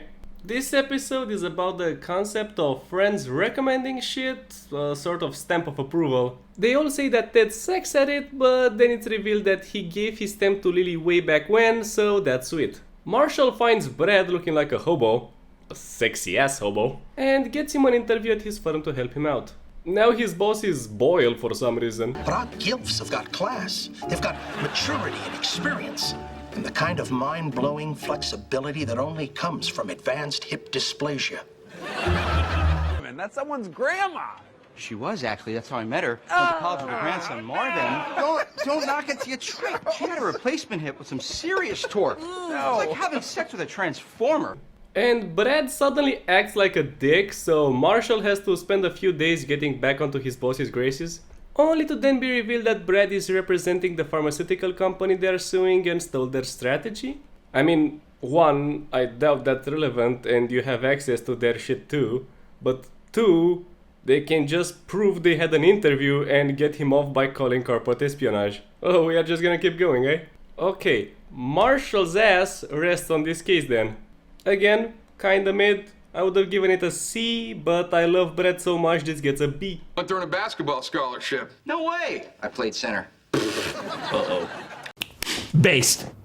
Episode 8. We start with Marshall going before a state judiciary committee for some reason. The rest of the gang is really not important for this one, but they all talk about how bad they used to be when they were younger, all of their stories being proven bullshit by the end, except for Liz, I guess, who whistles Omar's theme from The Wire.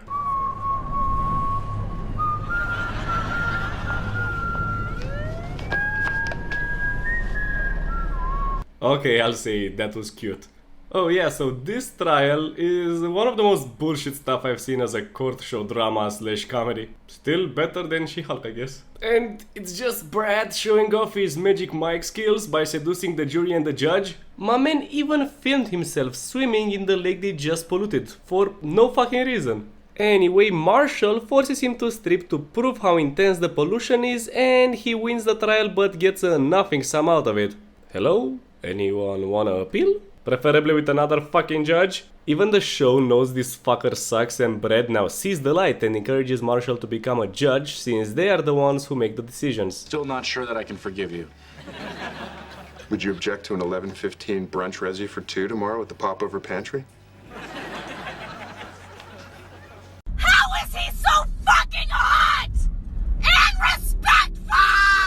Okay, so the framing is Marshall submitting his application to be a judge. Oh, and Barney tells Robin that he lost all his interest and won't be bothering her again. Boring! I'm kidding. This was pretty funny. Marshall had a nice challenge, Brad was in it. The fan service was enough to put it in B.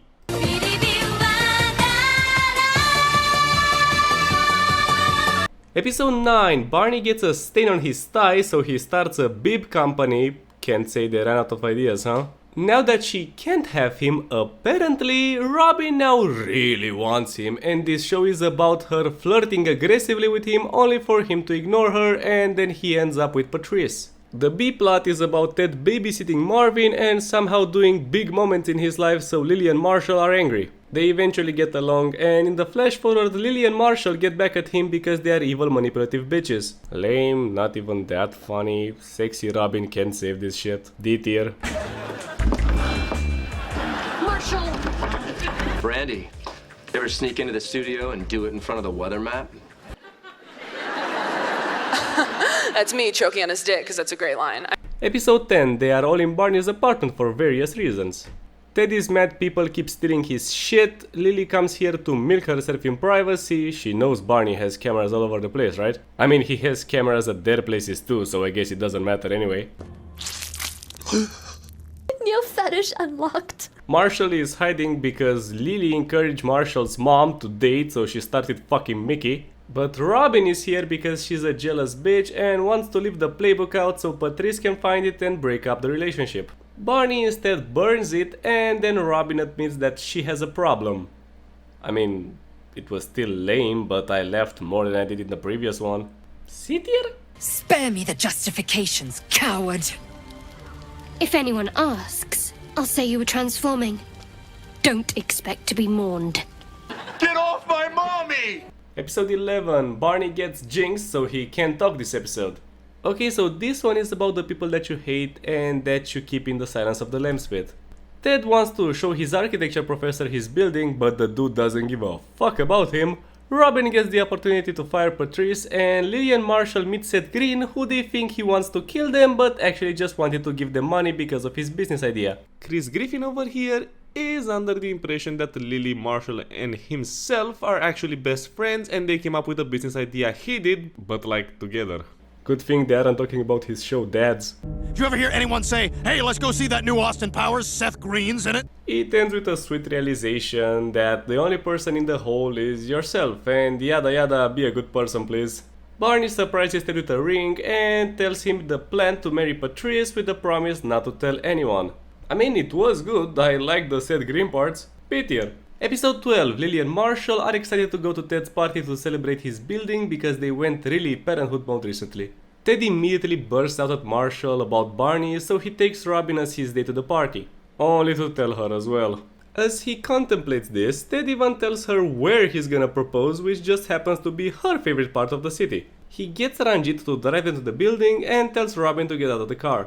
At the top of the building, she finds the final page of the playbook entitled The Robin. Adopt an orphan. Train them in the art of fighting crime. Sorry. I mean, Neil Patrick Harris was Nightwing once. In one of the best Batman movies ever, I might add. Also the Music Meister. But he didn't have the best song in that series. You scum can simply call us the one and only birds of prey. So, it's revealed that every single interaction they had in this season was meticulously orchestrated by Barney in an attempt to marry Robin. Even Ted dropping her off here as a sign that they have his blessing.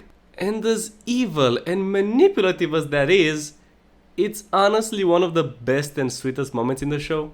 Marshall and Lily go back to Marvin and we end on Ted finally completing his dream of creating a building. Looking as isolated and sad as ever, accompanied by a really melancholic track. Honestly, the only bad part about this is that it feels like a season finale. Easy legendary tier. Oh, is this your move? You die next to me in a hospital bed at 86 years old, holding my hand for all eternity? This is like your move? This is how you get pussy? Episode 13. Lily and Marshall are mad Marvin isn't pooping. Great way to follow the last ending, huh? Barney and Robin have to meet Robin's dad, played by Ray Wise, who is revealed to be already living in New York for quite a while, and he and Barney have to bond. Dark-haired Barney is cursed. Whatever. Ted keeps talking about if they should get a band or a DJ for the wedding. By the way, the correct answer is, even if it's more expensive, get both. Then he talks to Lily about how hearing about the proposal was the most painful moment of his life, and she confesses to him that she has second thoughts about being a mom. Holy shit, this is getting serious and actually creates intrigue and complexity. So here's Marshall getting blasted with confetti since the show replaced shit with it. By the end, Ten runs back into the student he wanted to bang, now with their own partner and kid. So she offers him the services of her last roommate, the mother. Okay, you know, it managed to be deep-ish while having a scene of a brown shower. That's good writing, I think. Kinda. Robin's dad was kinda cool. Ray's deadpan delivery was kinda perfect for the character. You have to learn to appreciate even the hints at nuance. A tier. I don't want to do this. You think I wanted to kill that bear? Yeah, kinda. Well, yeah, you're right.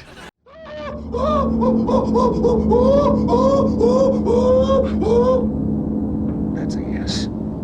Episode 14. Marshall starts wearing the look of a dude who sells you weed at a discount because it turns Lily on, but then he gets an infection. We end with Lily wearing mom pants, and those trigger Marshall, so I guess they are even. Robin's struggle is that apparently she has been living her life barely paying for shit, including rent. And now she's mad that she has to. The horror. Also, she's angry that she has to wait in line at the bar. Oh, poor you. This is all because of her ring. Thanks to Marshall, she realizes that the only person she should care about how he looks at her is Barney, who she asks to bring her a drink. Oh my god, this was so boring. It deserves a D. But wait, can Ted save this? Why can't she come in, Ted? She can come in 6.5 months. Wait, are you saying she's 20.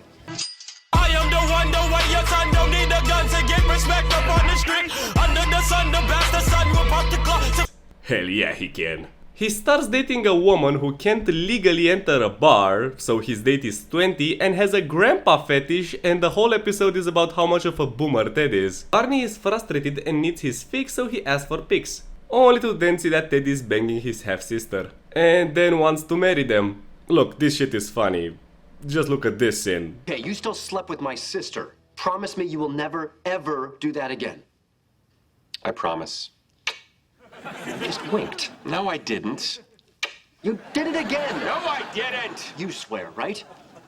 Yeah, of course.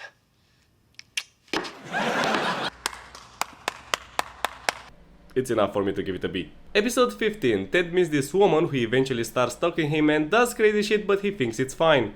I mean, there are a lot of people who have a yandere fetish. So even though Jeanette is a red crimson flag, they just play it off thanks to the thin line between creepy and romantic. Just think of this meme. I mean, that's most rom-coms, I guess. Or Joe's personality in You. To prove this point, it's also revealed that the story of how Lily met Marshall was also fabricated, and she actually knocked on a few different doors before landing on his. I mean... We were on the verge of greatness. We were this close.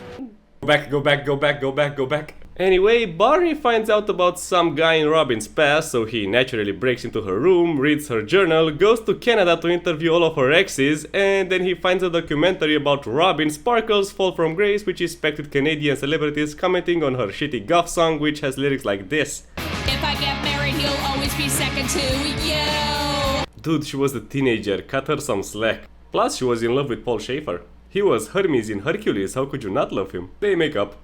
Besides Ted falling for Jeanette, it's actually pretty alright. B tier. Episode 16. Jeanette continues to be aggressive and crazy, and it's mostly about staying into a toxic relationship with a person who can break into your apartment up until we get to the moment in which she trashes said apartment like old Ted says. Ted puts on a Boba Fett costume and Mike Tyson takes Marvin to a strip club. You know what? A tier. I feel like the rating is unfair, but I kinda turned off my brain for this one and just enjoy the comedy. Went to get subs. We got you one, though. We didn't get you one. It's funny because he's fat. Episode 17. The captain calls and wants to talk to Ted. Everyone thinks that it's about him wanting to bang Robin, but then he says that he wants to talk to Lily. They panic since she stole a crystal ashtray from him once, remember that lovely character trait? She then has a little meltdown over her artistic aspirations being rendered useless by being a mother, but then the captain reveals that he doesn't care about the ashtray and wanted to thank her for the art advice she gave him way back when, which turned out to pay off, so he is offering her a job as an art consultant. Based. They brought the boat lady back for this. Also another funny Barney skit, but it was kinda made besides that. C tier. No, we're talking about sexual harassment here, and I don't have to take it. Sexual harassment violates you, and it violates the law. Episode 18. It took them 8 seasons to make a Weekend at Barney's joke. The fuck is wrong with you people? Still funny. No way I'll ever come up with anything that tops Weekend at Barney's.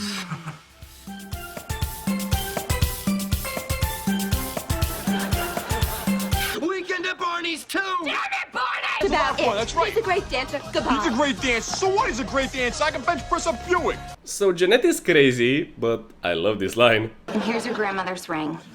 She was buried wearing this. I'm a girly girl with a girly secret. They kind of break up, so Robin and Barney are extremely happy since that means he won't bring the lunatic to the wedding. Barney then tries to coach him into picking up chicks, which is hilarious. Then, maybe later, I could give you a different package. My penis. Daddy's a terrible line! You said it wrong. I did not say it wrong. My penis. No. My penis. Still not right. My penis, my penis, my penis! How about I give you a different organ? My penis.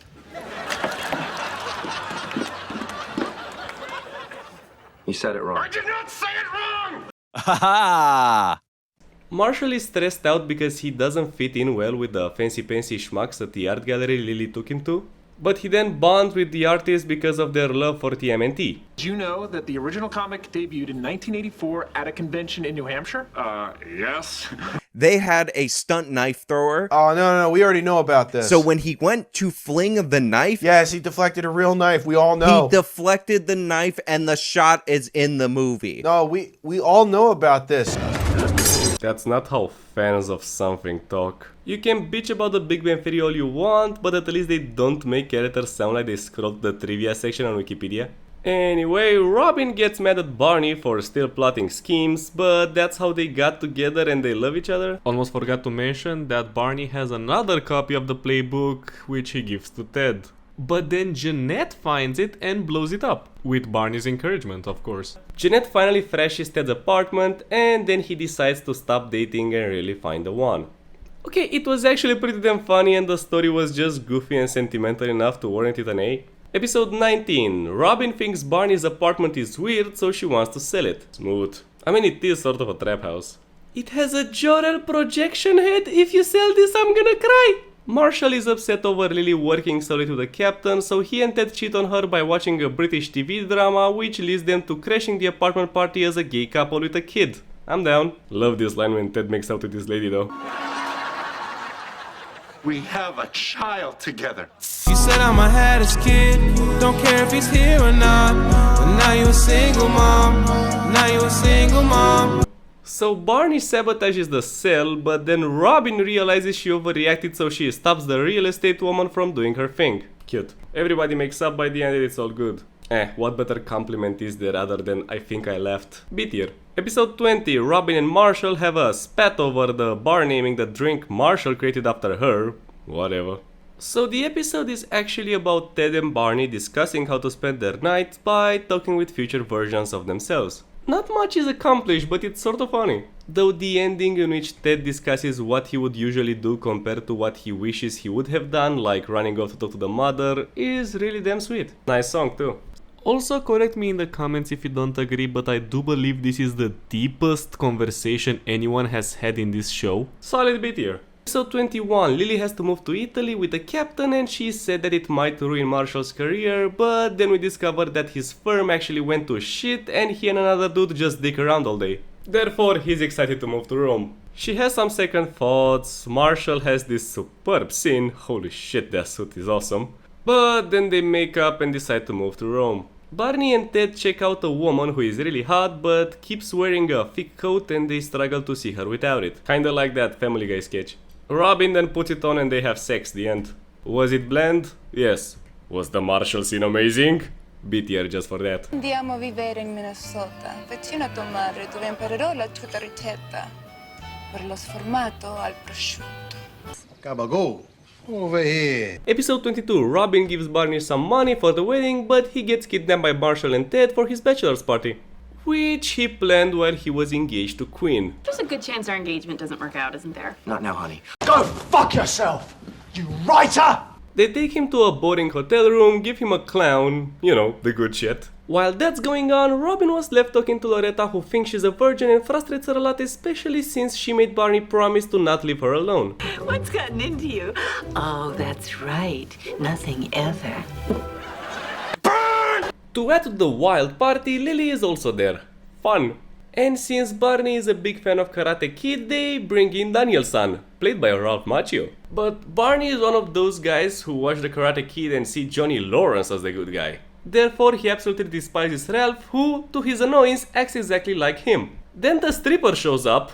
It's Quinn. This night is getting wild. She proceeds to dance for everyone after making Barney go to the bathroom. They get back in the car and want to leave since Barney is done with his awful party, but Ralph goads him into going to a casino in Atlantic City, so he does, goes back to the Asian guys he gambles with, loses all of his money, and also uses Marshall as collateral. He then hurries back home to get money to pay off the mafia guys, Robin breaks up with him, his friends abandon him, Marshall gets his hand cut off, and then he gets dragged by the mafia thugs upstairs, only to then be revealed that this was all Robin's plan to give him the worst night of his life.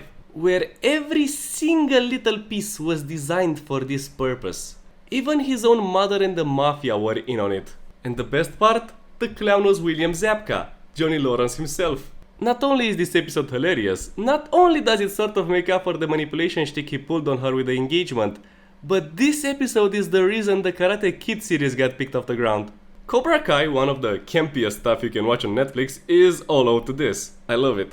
Watch Cobra Kai, by the way, it gets progressively more intense. It's like Yu-Gi-Oh, but instead of card games, you do karate. Shout out to my boy Dimitri. I don't care if Yasmin is the meanest girl at school. I'd kill both of you just to get her to spit in my face. You're just like me, for real! Hope to see Jaden show up in one of those episodes. Oh right, the How I Met Your Mother episodes. Do you even have to ask? It's legendary, come on. Episode 23, Robin apparently came with her dad in New York a couple of years back and she buried her grandma's necklace here for her wedding. She tries finding it now for that something old, something new tradition, but she can't and keeps calling people for help. Marshall and Lily have to throw stuff away before they go to Italy, so they brought Ted, who gets this cool team. The locals called me. He can't throw anything away because he is sad they're leaving, but then they talk and all is well. While that's happening, Barney is having a laser tag bromance and then rivalry and then bromance again with Robin's dad, so that's cool. When Robin is about to give up, Ted shows up and they hold hands in the rain, and the locket is not there. The episode was mid at best, but since I know the shit is setting up, it's a Y tier. Episode 24, Marshall's mom is angry they're moving to Rome, so Marshall goes over with Marvin and she plans to keep them in Minnesota. This storyline ends with Marshall getting a call from the New York Judiciary Committee and they inform him that his application to become a judge has been approved, without the option which would allow him to go to Italy as well. And he already said yes. Barney and Robin go on a date where they meet the most obnoxious couple ever.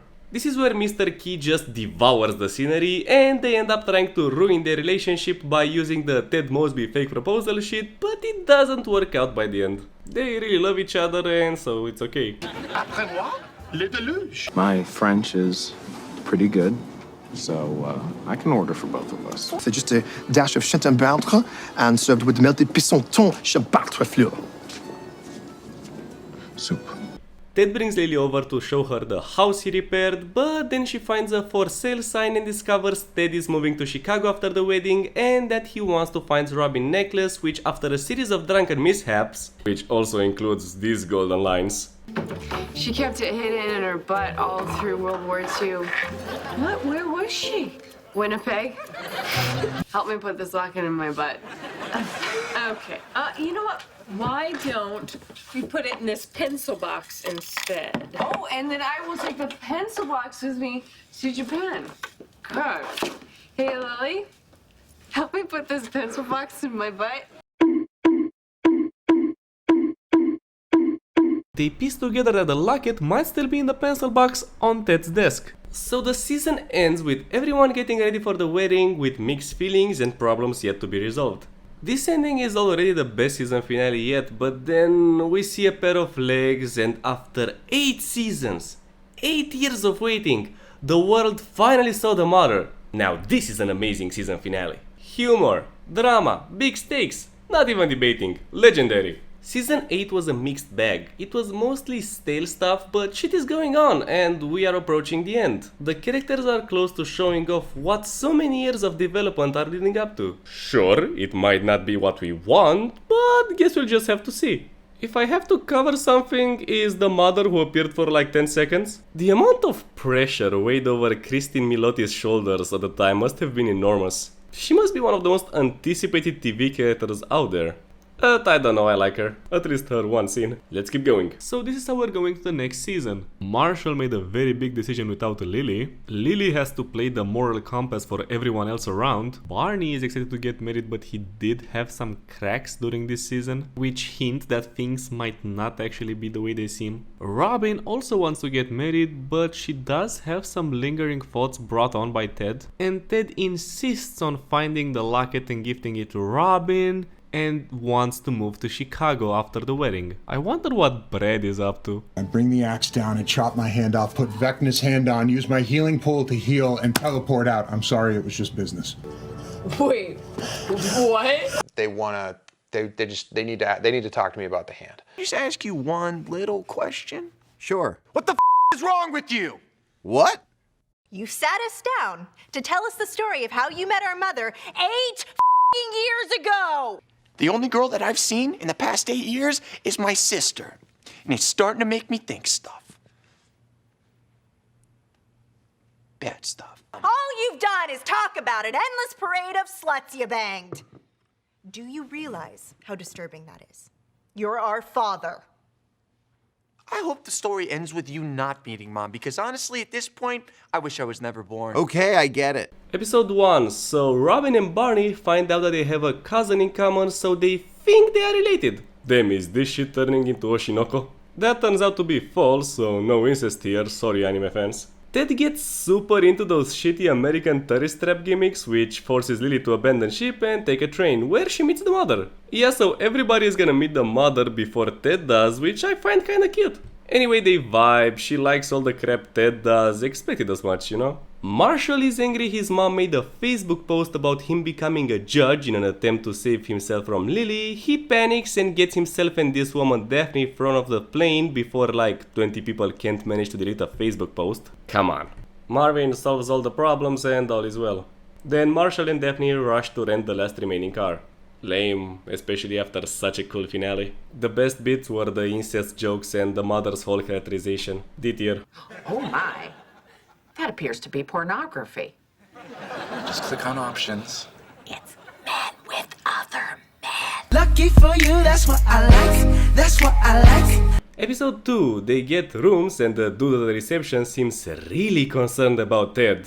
I mean, he's kinda right. If I had to be here alone, I would kill myself. When everything's made to be broken. Okay, so Daphne takes pity on Marshall, or more likely Marvin, and shares the car with them, so that's their dynamic for the next couple of episodes, with her being an oil/pollution fan, so they butt heads, because apparently she's a fucking Captain Planet villain. Back to the wedding, we find out about the dreaded Stinson curse, where after hitting a Romani woman, they got cursed with being horny. Oh, so that's what happened in my country. Okay.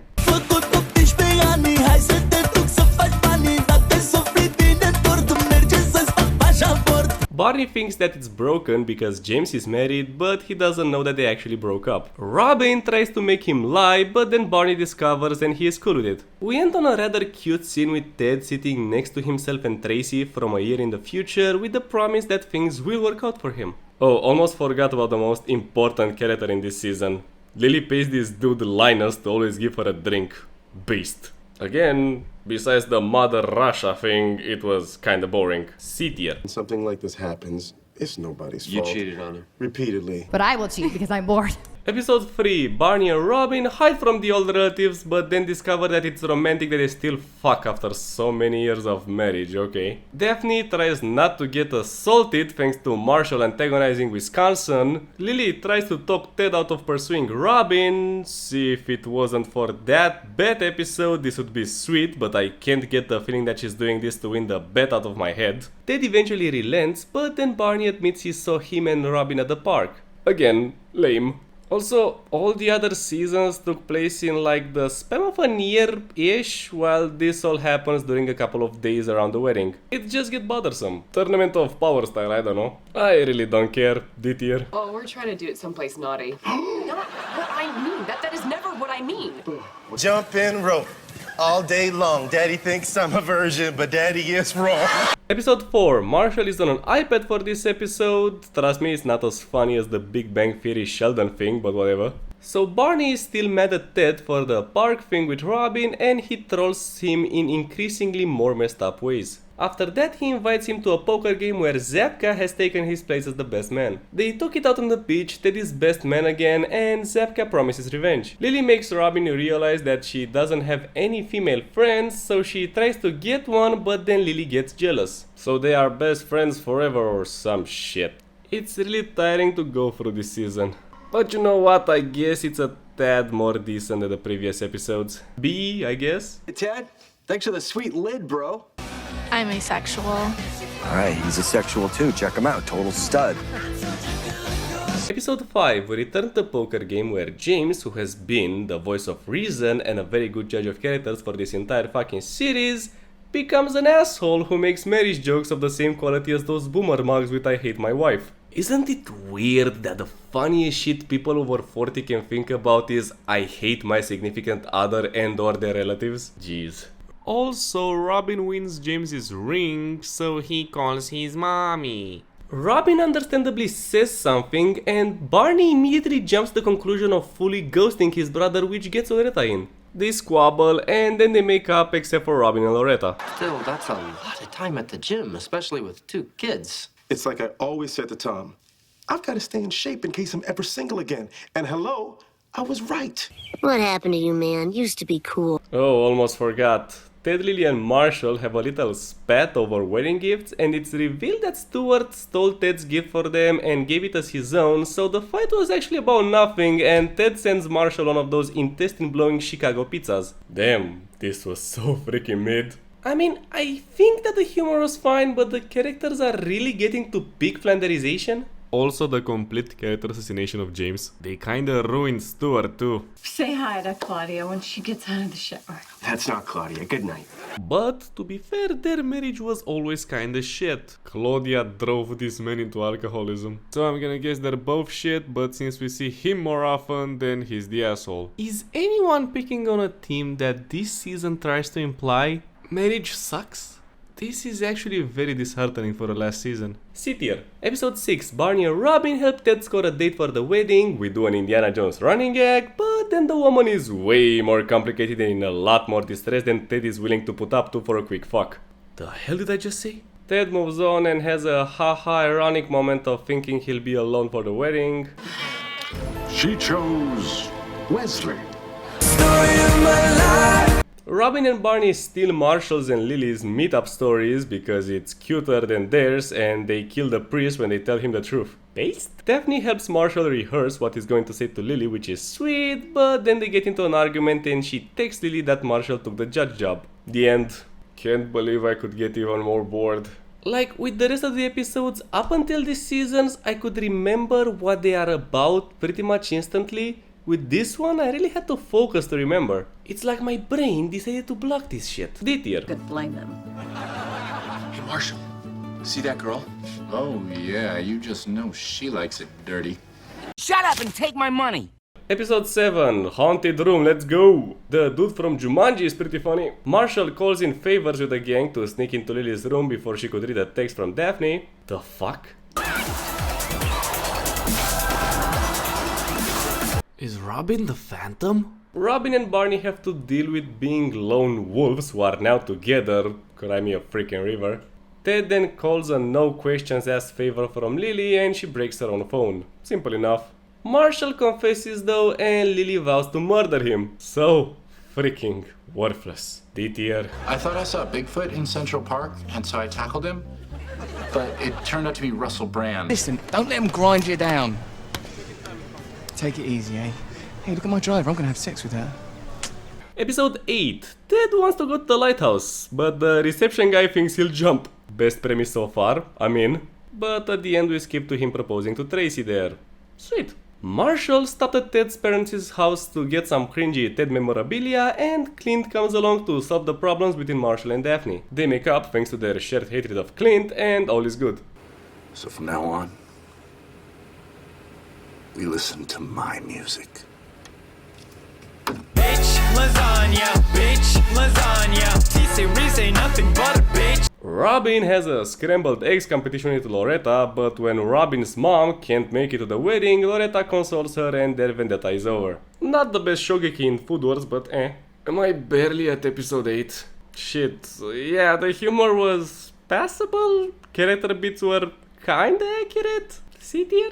Episode 9, flashback episode to help Robin stop crying. Barney tries to pick up women with his schemes and Robin helps him. Then he runs into Tracy and she is super sweet and kinda deconstructs Barney to make him see that he loves Robin. Ted gets a call from Mr. White to get the cookie in Chicago and he debates if he should accept it or not. It really says a lot about this season if it can barely do an episode which would fit right at home in the previous seasons. The Barney stuff was funny, I guess.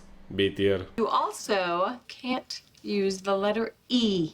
E. Episode 10. James saves the day by bringing back his dad to officiate the wedding, and also Jerry arrives. So this episode is about Barney and James fighting over which of their dads should bang their mom. Barney then kidnaps Jerry's wife to help him out. What the fuck? We do a 50s musical show which is pretty cute, but then Loretta goes for James's dad. Daphne and Marshall talk about kids and he helps her arrive in time for her daughter's speech. Which was sweet, I think. People say children are the future. I say oil is the future. Don't listen to these gutless environmental sissies. We drill, baby, drill. This shit sounds like a Fox News rally. They're eating the dogs, the people that came in. They're eating the cats. Ted goes all Mosby Boys on the case of an ink problem before it's revealed that Zapka wanted to get revenge, but Ted takes the blame and all is good. Cheer up, Sensei Lawrence, you're gonna get your own show soon. There's only one way we're gonna be able to beat them. By kicking their asses so hard, they shit themselves. I mean, at least I laughed a bit. It was admittedly more decent than the previous ones. I like Daphne's line about how kids only remember who shows up. Oh, and this is the last time we see Daphne? I very much enjoyed her actress. But to be fair, I did feel like she was kind of a meaningless character in this show. You are not allowed to use that word. Only we're allowed to use that word. I am so sorry. I will never call you or anyone else Racism sucks! Racism sucks! Racism sucks! Fuck that shit! Still B tier. Episode 11. Holy shit, is that Lin-Manuel Miranda? So this is obviously gonna be musical themed. Marshall is on a bus and tells Marvin stories in rhyme, so that's why Mr. Hamilton is here. The first story is about Ted dating another student, but she fucked Barney so he skips. The second story is of Robin stealing the cake of her ex and gorging on it. Damn girl, that's Lex Luthor evil. The third story is of Barney killing off the kingpins of one-night stands in the mafia and becoming the king of New York. Look, Mr. Miranda tries saving this episode so much, but besides him and the fireworks at the end, it's kinda lame. I guess the Barney story was funny. But how can this kid have a core memory from when he was a baby when I can't even remember what I ate this morning? I call hacks. B tier. What's with the rhyming? Well, Canada, damn it, ask any man on the planet and watch his stammer and stamina as they clamor and cram it into the middle of a sentence for a shot at repentance. Pass the problem on to all their non-rhyming descendants. No, I don't at all. The creators of the show basically wrote, and then Lynn does an incredible rhyme, an incredible 16 bars about Canada and rhymes it perfectly, and left it up to me to write. Episode 12, Barney and the gang have a flashback sequence of making fun of Canada. I mean, there's also this cute detail to emphasize how many racist jokes they have with this family's life passing by. Ted dresses up as Liberace for some reason, and he learns to play the piano just as well as Tom Ellis or Charlie Sheen did. And then we end up locked up while Robin is stressed out over how crappy the wedding rehearsal is gonna be. But then they push a button and Barney once again pulled a scheme to have the rehearsal wedding at an ice rink where he invited a lot of Canadian celebrities. Definitely the weakest Barney scheme. I mean, it was humorous, so I guess it was B. All those nights I was supposed to be taking piano lessons, I was actually taking figure skating lessons!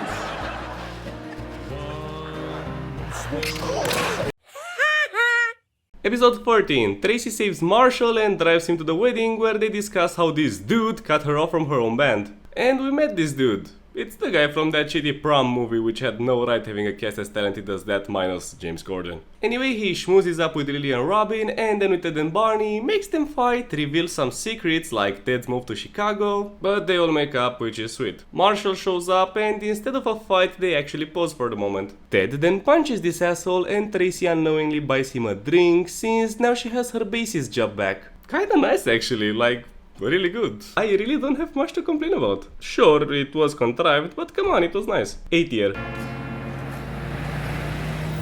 Excuse me. Hey. You guys need a lift?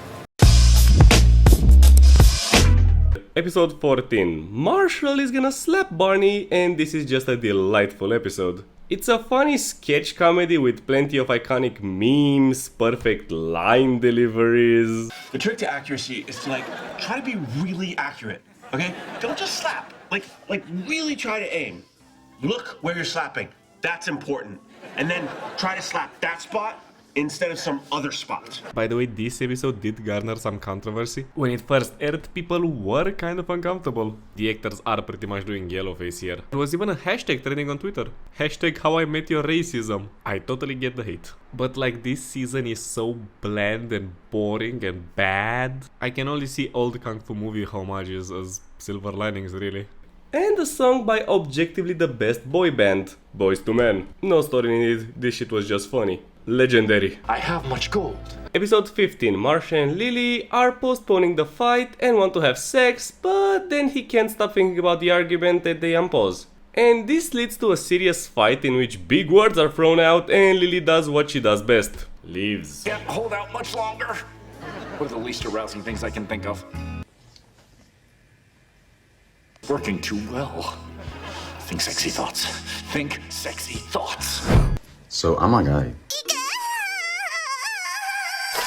While that's happening, Ted and Robin take advantage of a drunk Barney who is unable to lie. So they go through everything. From the running gag of the ring bear to how Robin is rich and Ted is admittedly pissed off at just how much he paid for everything. And this rich woman is upset when she has to pay rent. I'm on Ted's side. But most importantly, we find out about Barney's mystery job. At first, we think that he signs shit and assumes legal responsibility for whatever unholy shit that company does. But then it's revealed that Barney was actually working for the FBI and got the dude who stole his girlfriend all those years back arrested. Pretty damn cool reveal actually. Easy A. Leave him alone. His best friend was a balloon. Baloney! Episode 16, Backdoor Pilot episode with how Tracy met Ted. Chill guys, the spin-off is gonna be way worse than this one. My phone's belly is hungry. She's all, feed me, mama! Why are we still here? Just to suffer? So we just get Tracy going through events from the past seasons and just see her perspective and the struggles she had to go through. Also this, noise. So her boyfriend died and after years of mourning she met another dude but she didn't feel a connection so she broke up with him and ended up singing at the inn. She gets a room and this dude who has been rooting for Ted throughout this entire season puts her in a room close to his on purpose. This show should have been called How This Random Kinda Nosy but also really sweet dude helped me find your mother. Actually, Roger Bart is a damn good Broadway singer. He even provided the singing vocals for young Hercules. So she grabs her instrument and begins singing a very nice and wholesome version of La Vie en Rose, which catches the attention of Ted. And we also end with Barney disappearing from his room. Like, yeah, it's derivative and kinda worthless in retrospect, but after the La Vie en Rose scene, I doubt anyone could have a problem with Tracy as the mother. It's just like I feel the show doesn't do her enough justice. Anyway, this was actually really nice. Wait here. Even the nice guys turn out to be total creeps. One night sky, I am laid low by the matriarchy. Episode 17. Barney is drunkenly walking around and teaches two dudes how to live, even handing them down a copy of the playbook and tells them one of the sweetest Barney lines out there. Whatever you do in this life, it's not legendary unless your friends are there to see it. It's enough to make a grown man cry. Perfect fucking moment to show his maturity show. Marshall keeps imagining scenarios in his head up until his dad gives him one of the best advices ever for a healthy relationship. What point is that? Because she hurt you once, you now get to hurt her? It's not how it works in a marriage. That's good advice. Lily comes back and neither of them want to make the other one sad. Ted and Robin look for Barney and we get a scene of him going through just about every woman he was with in an attempt to get Robin's locket back. But then, to call back to his balloon friend he lost like freaking Dr. Doofenshmirtz in an admittedly very janky scene where the wires are more obvious than the subpar writing, he lets go of Robin and wants to move on with his life. I have to go now. My planet needs me. You know what? Very good episode. Sure hope they remember this one when they write the finale. 8 year. Episode 18. Barney is knocked out and they struggle to find out the recipe to his hangover cure while his body gets into life-threatening shenanigans. We flash forward to some stuff in the future, including this sexy pic of Brad. But then we do an admittedly awesome Weekend at Barney's scene, which you know they had to do it. What's kinda interesting-ish is that for 9 seasons, Lily has been having overt lesbian thoughts for Robin, but Robin always thought it was weird. But now they kiss and the roles have been switched. Nice. I turned the unicorn gay. A gay unicorn. But this episode was aggressively mid. The humor was serviceable at best, with only the payoff being any fun. C tier. Episode 19. Ted helps Barney choose a suit for the occasion and has all that symbolism shtick while Lily is kinda angry that Robin doesn't have the bridal freakouts that tend to happen, just joking around and trying to relax before the wedding. But then they all realize that since Ted is moving away and so are Lily and Marshall, they have no idea when they're gonna meet up again, so they toast and all is sweet. After that, Robin's mom shows up and she finally tears up. Oh, and we get a future scene which has the backdrop of this episode of Ted running out of stories to tell Tracy, leading to this moment. Yeah, of course she showed up. What mother is gonna miss her daughter's wedding? What the man? What are you doing, show? Yeah, emotional whatever. Look, it's good, it had its moments. The ending shit kinda ruins it for me. But it's not the rest of the episode's fault. B tier. Episode 20. Robin's mom is desperately trying to act while talking about how she met her ex-husband and just how alike him and Barney are. From schemes to wardrobes, so on. Robin vows to have a better relationship or something like that, I don't know. The rest of the group plus Ranjit and Zabka go over the captain since that's where Lily ran off to after the fight. Oh, and the captain got together with the boats lady. Good for them. So after doing some Mosby Boys shit again, Ted wrongly deduces something which leads them to find that Lily is pregnant again. Oh, they have relationship problems and they're gonna have a baby to solve it. That's healthy. Oh, but the argument is solved by having everyone move to Rome with them, including Mickey and Marshall's mom. Yeah, whatever. I'm just waiting for this to be over, honestly. It was okay. The parallels that Robin's mom implies are definitely shit though. The rest was decent, C tier. Almost forgot they named their daughter Daisy because he found a pregnancy test in a daisy pot plant. Pregnancy test? You could smoke those? I like this guy. By that logic, I should be called Michael Jackson concert bathroom stall. Episode 21, there's this dude Gary Blauman who everyone has an opinion if he should or shouldn't come to the wedding with stories to go along with it. The funniest ones are about Ted's warranted love for Big Dick Energy Teddy Roosevelt and Zabka's. By the end, we find out what happened to our supporting cast, and I think that's quite nice. The hawk is a majestic creature. She means you know how. You gotta stop that, and he didn't. So now every time he says the N-word, I just fuck a black guy. But Kevin, stop fucking your patients. Also, some Ted and Tracy stuff. Besides the sequence of all the people we've met on this show and their endings, I feel like this was mid at best. C tier. Episode 22, Robin feels something is off, so Ted gives Barney the locket he painfully acquired and tells him to tell her that he found it. Robin catches on and instantly realizes what's happened, leading to a minor freakout, even wanting to run away with Ted, a good speech from him, and a sweet encounter with Tracy via Robin. Barney struggles to think of vows to make, and since the best couple he knows are Lily and Marshall, he makes them feel subconscious about how they broke their wedding vows. So they make new ones, and Barney is inspired to make a single pledge to Robin, which is really sweet. The wedding begins and all is well. They also brought the bear. They are genuinely trying to pay off years of development, and this is rather nice. So for the emotional shit alone, A tier. When I'm overwhelmed, I force myself to do one simple thing before I have to make a decision. Episode 23, Barney recognizes Tracy and immediately wants to set her up with Ted, but he turns it down and gathers them outside for a tearful goodbye. He has some very good speeches with each and every one of them, and he departs to the train station. I've done a lot of cool stuff, Ted. That prick fucking branded me! Oh, stop it. We flash forward a lot with Ted not leaving for Chicago after that night and the gang not meeting for a while, then getting along smoothly with Tracy, and then thanks to some quick insert here, Barney and Robin are divorced 1 episode after their marriage. Fuck you. Barney then goes back to his pickup artist thing, and we end on Robin confessing to Lily that she feels out of place and that she can't bear to see Ted with Tracy. Holy fuck this episode. I doubt something could be more insulting than this just spit in my eye show. Straight into the white tier. Episode 24. So, Barney gets plucked back from season 1 with no character development visible and behaves like a dick with the only reason given is that, yeah, that's just who I am. I would agree with him if it wasn't for 9 seasons of growth. And then he does a perfect month in each one of them, who we never even find out the name of, gets pregnant. No, Neil Patrick Harris's superb acting with his daughter is not enough to save this train wreck. Robin travels the world but then rejoins the group from time to time. Lily and Marshall barely get any droplet of story dedicated to them because by the show's logic of shoving people back to season 1, they were already perfect. Now, Ted finally meets Tracy and it's sweet. And everything is so warm and wholesome, but then we see her in the hospital bed dying.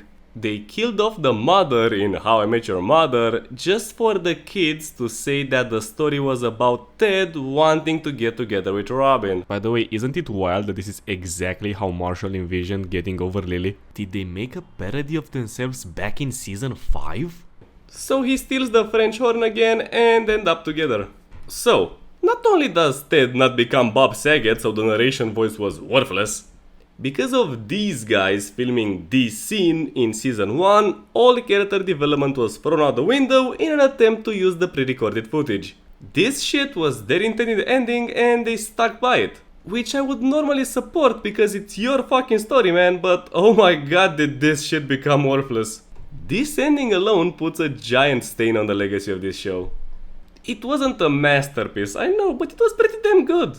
They even tried fixing it with an alternate ending for the home release, the same one where they explain the pineapple shit I don't care enough to talk about, but that doesn't solve anything. Before Game of Thrones, this shit was the worst TV finale ever. Horrible from beginning to end. These actors, and characters for that matter, did not deserve this. Making a new tier just for this, fuck off. Dad? Does this mean I can fuck Aunt Robin? Also, let's say you want to compare it to some sitcoms of its time. Friends had a lukewarm finale after some boring seasons in which people were just glad it's over and other characters are doing okay. That 70s show and The Office went stale in the latter seasons too, but the endings paid off on character development stuff. 2.5 Men has an ending literally focused on making fun of the cast, story, Charlie Sheen, and the audience itself, and yet it still wasn't as insulting as How I Met Your Mother. My Name is Earl got kicked in the balls for no reason.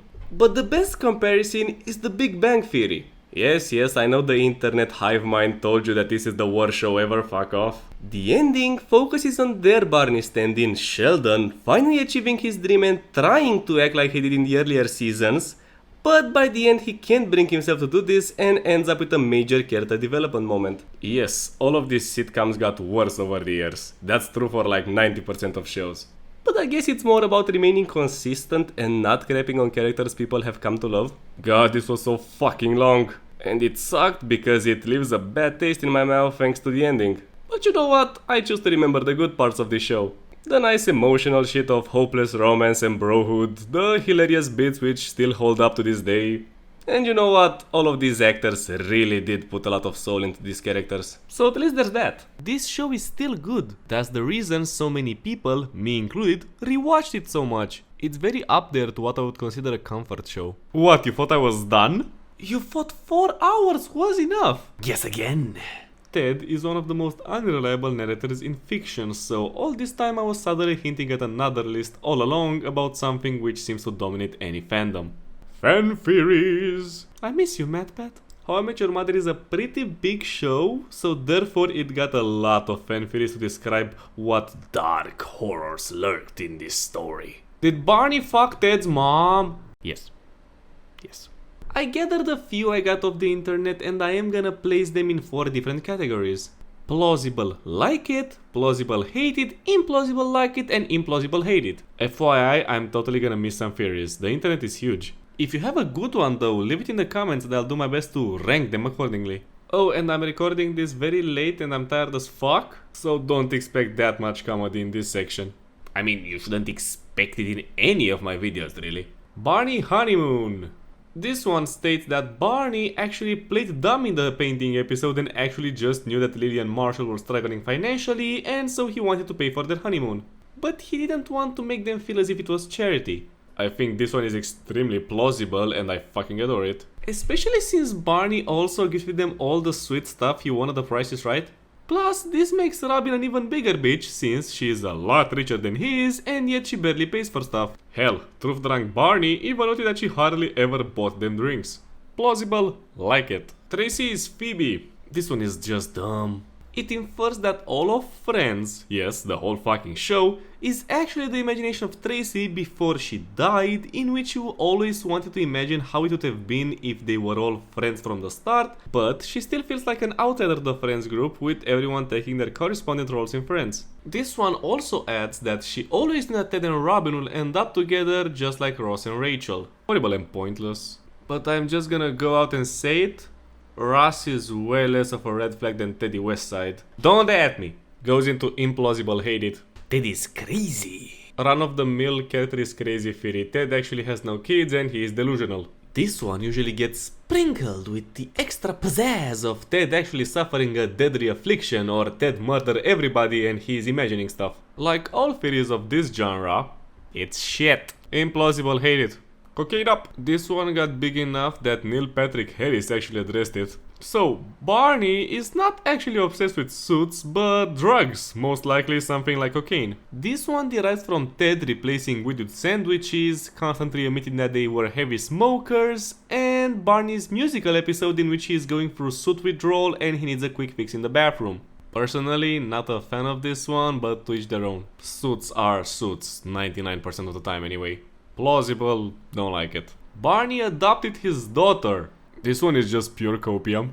So Barney actually did develop and all the pickup artistry after Robin is fake. That's why we never actually see the mother of his child or hell even learn her name. So he adopted his daughter but just wanted to still maintain the image he had in the previous seasons. Meh, seems like you are just jumping through hoops to justify bad writing. I would never do that. Implausible, don't like it. Barney X Lily. This one is like, hey, they actually fucked, but nobody found out, so Ted couldn't have known the truth, therefore he couldn't tell his kids that. It just seems like ruining both of their characters really. Implausible hate it. Barney Trolls. Remember the Romani curse which makes the Stinsons uber horny? When the curse first occurred, unattractive people became hot. Therefore Barney only bags so many ladies because he sees all women as hot. This one is wrong and stupid because he body shames 90% of the women he interacts with. Implausible, hate it. Barney X Marshall! Hear me out. This one stipulates that Marshall is a better friend with Barney than he is with Ted. Since Ted usually gets the A plot for himself, Barney and Marshall share a crap ton of plots together. They just seem to hang out together a lot more. This one just assumes that people can't have more than just one best friend, which is sad. But I do have to agree that Barney and Marshall spend a lot of time together. Implausible, like it. The doppelgangers. This one refers to the fact that the gang's doppelgangers reflect the desires of their counterpart. Mexican Ted is masculine and strong, lesbian Robin is a tomboy just like her dad wanted, mustache Marshall can grow a mustache. Lucky bastard. Stripper Lily is liberated and doesn't have to be a mother, and gynecologist Barney can look at pussies all day. Meh, I see it more of a stretch than anything else. Plausible, hate it. Ted bad. The big one. The absolute biggest theory, which encapsulates multiple other theories and puts the whole show in a new perspective. Ted, as previously stated, has been shown to be an unreliable narrator, bending truth whenever he felt like it. Therefore, it is only natural to deduce that he is an egocentric narcissist who purposefully embellished stories to make himself look better in just about every scenario. This one also evolves into making Barney into a caricature of a person who was most likely just a dude who got stuck with multiple abhorrent traits to make him appear as a bad guy to Ted's kids, which would result in Ted and Robin appearing more sympathetic. Personally, I think this one is the second most likely to be true after the honeymoon thing, but I'm not a fan of an unexplained twist such as this, which just comes off as main character is actually bad. So it is plausible, but I hate it. Counter-argument, Ted does present himself as fallible, vulnerable, and in the wrong on multiple occasions. I can totally agree with you if you think it's bullshit. Hope you enjoyed this long, boring watch, and thank you for sticking with me for so long. I know I must have been extremely annoying to listen to at several points, but props to you. Haven't posted in a while, so I hope I can get back to a semi-regular schedule. Come on, there's exams, job. And come on, you have to do like 5 playthroughs of Baldur's Gate and like 7 of Stray Gods. Among others. Gordon's prison. It's the law. Like, subscribe, you know, the YouTube deal. Bye, guys.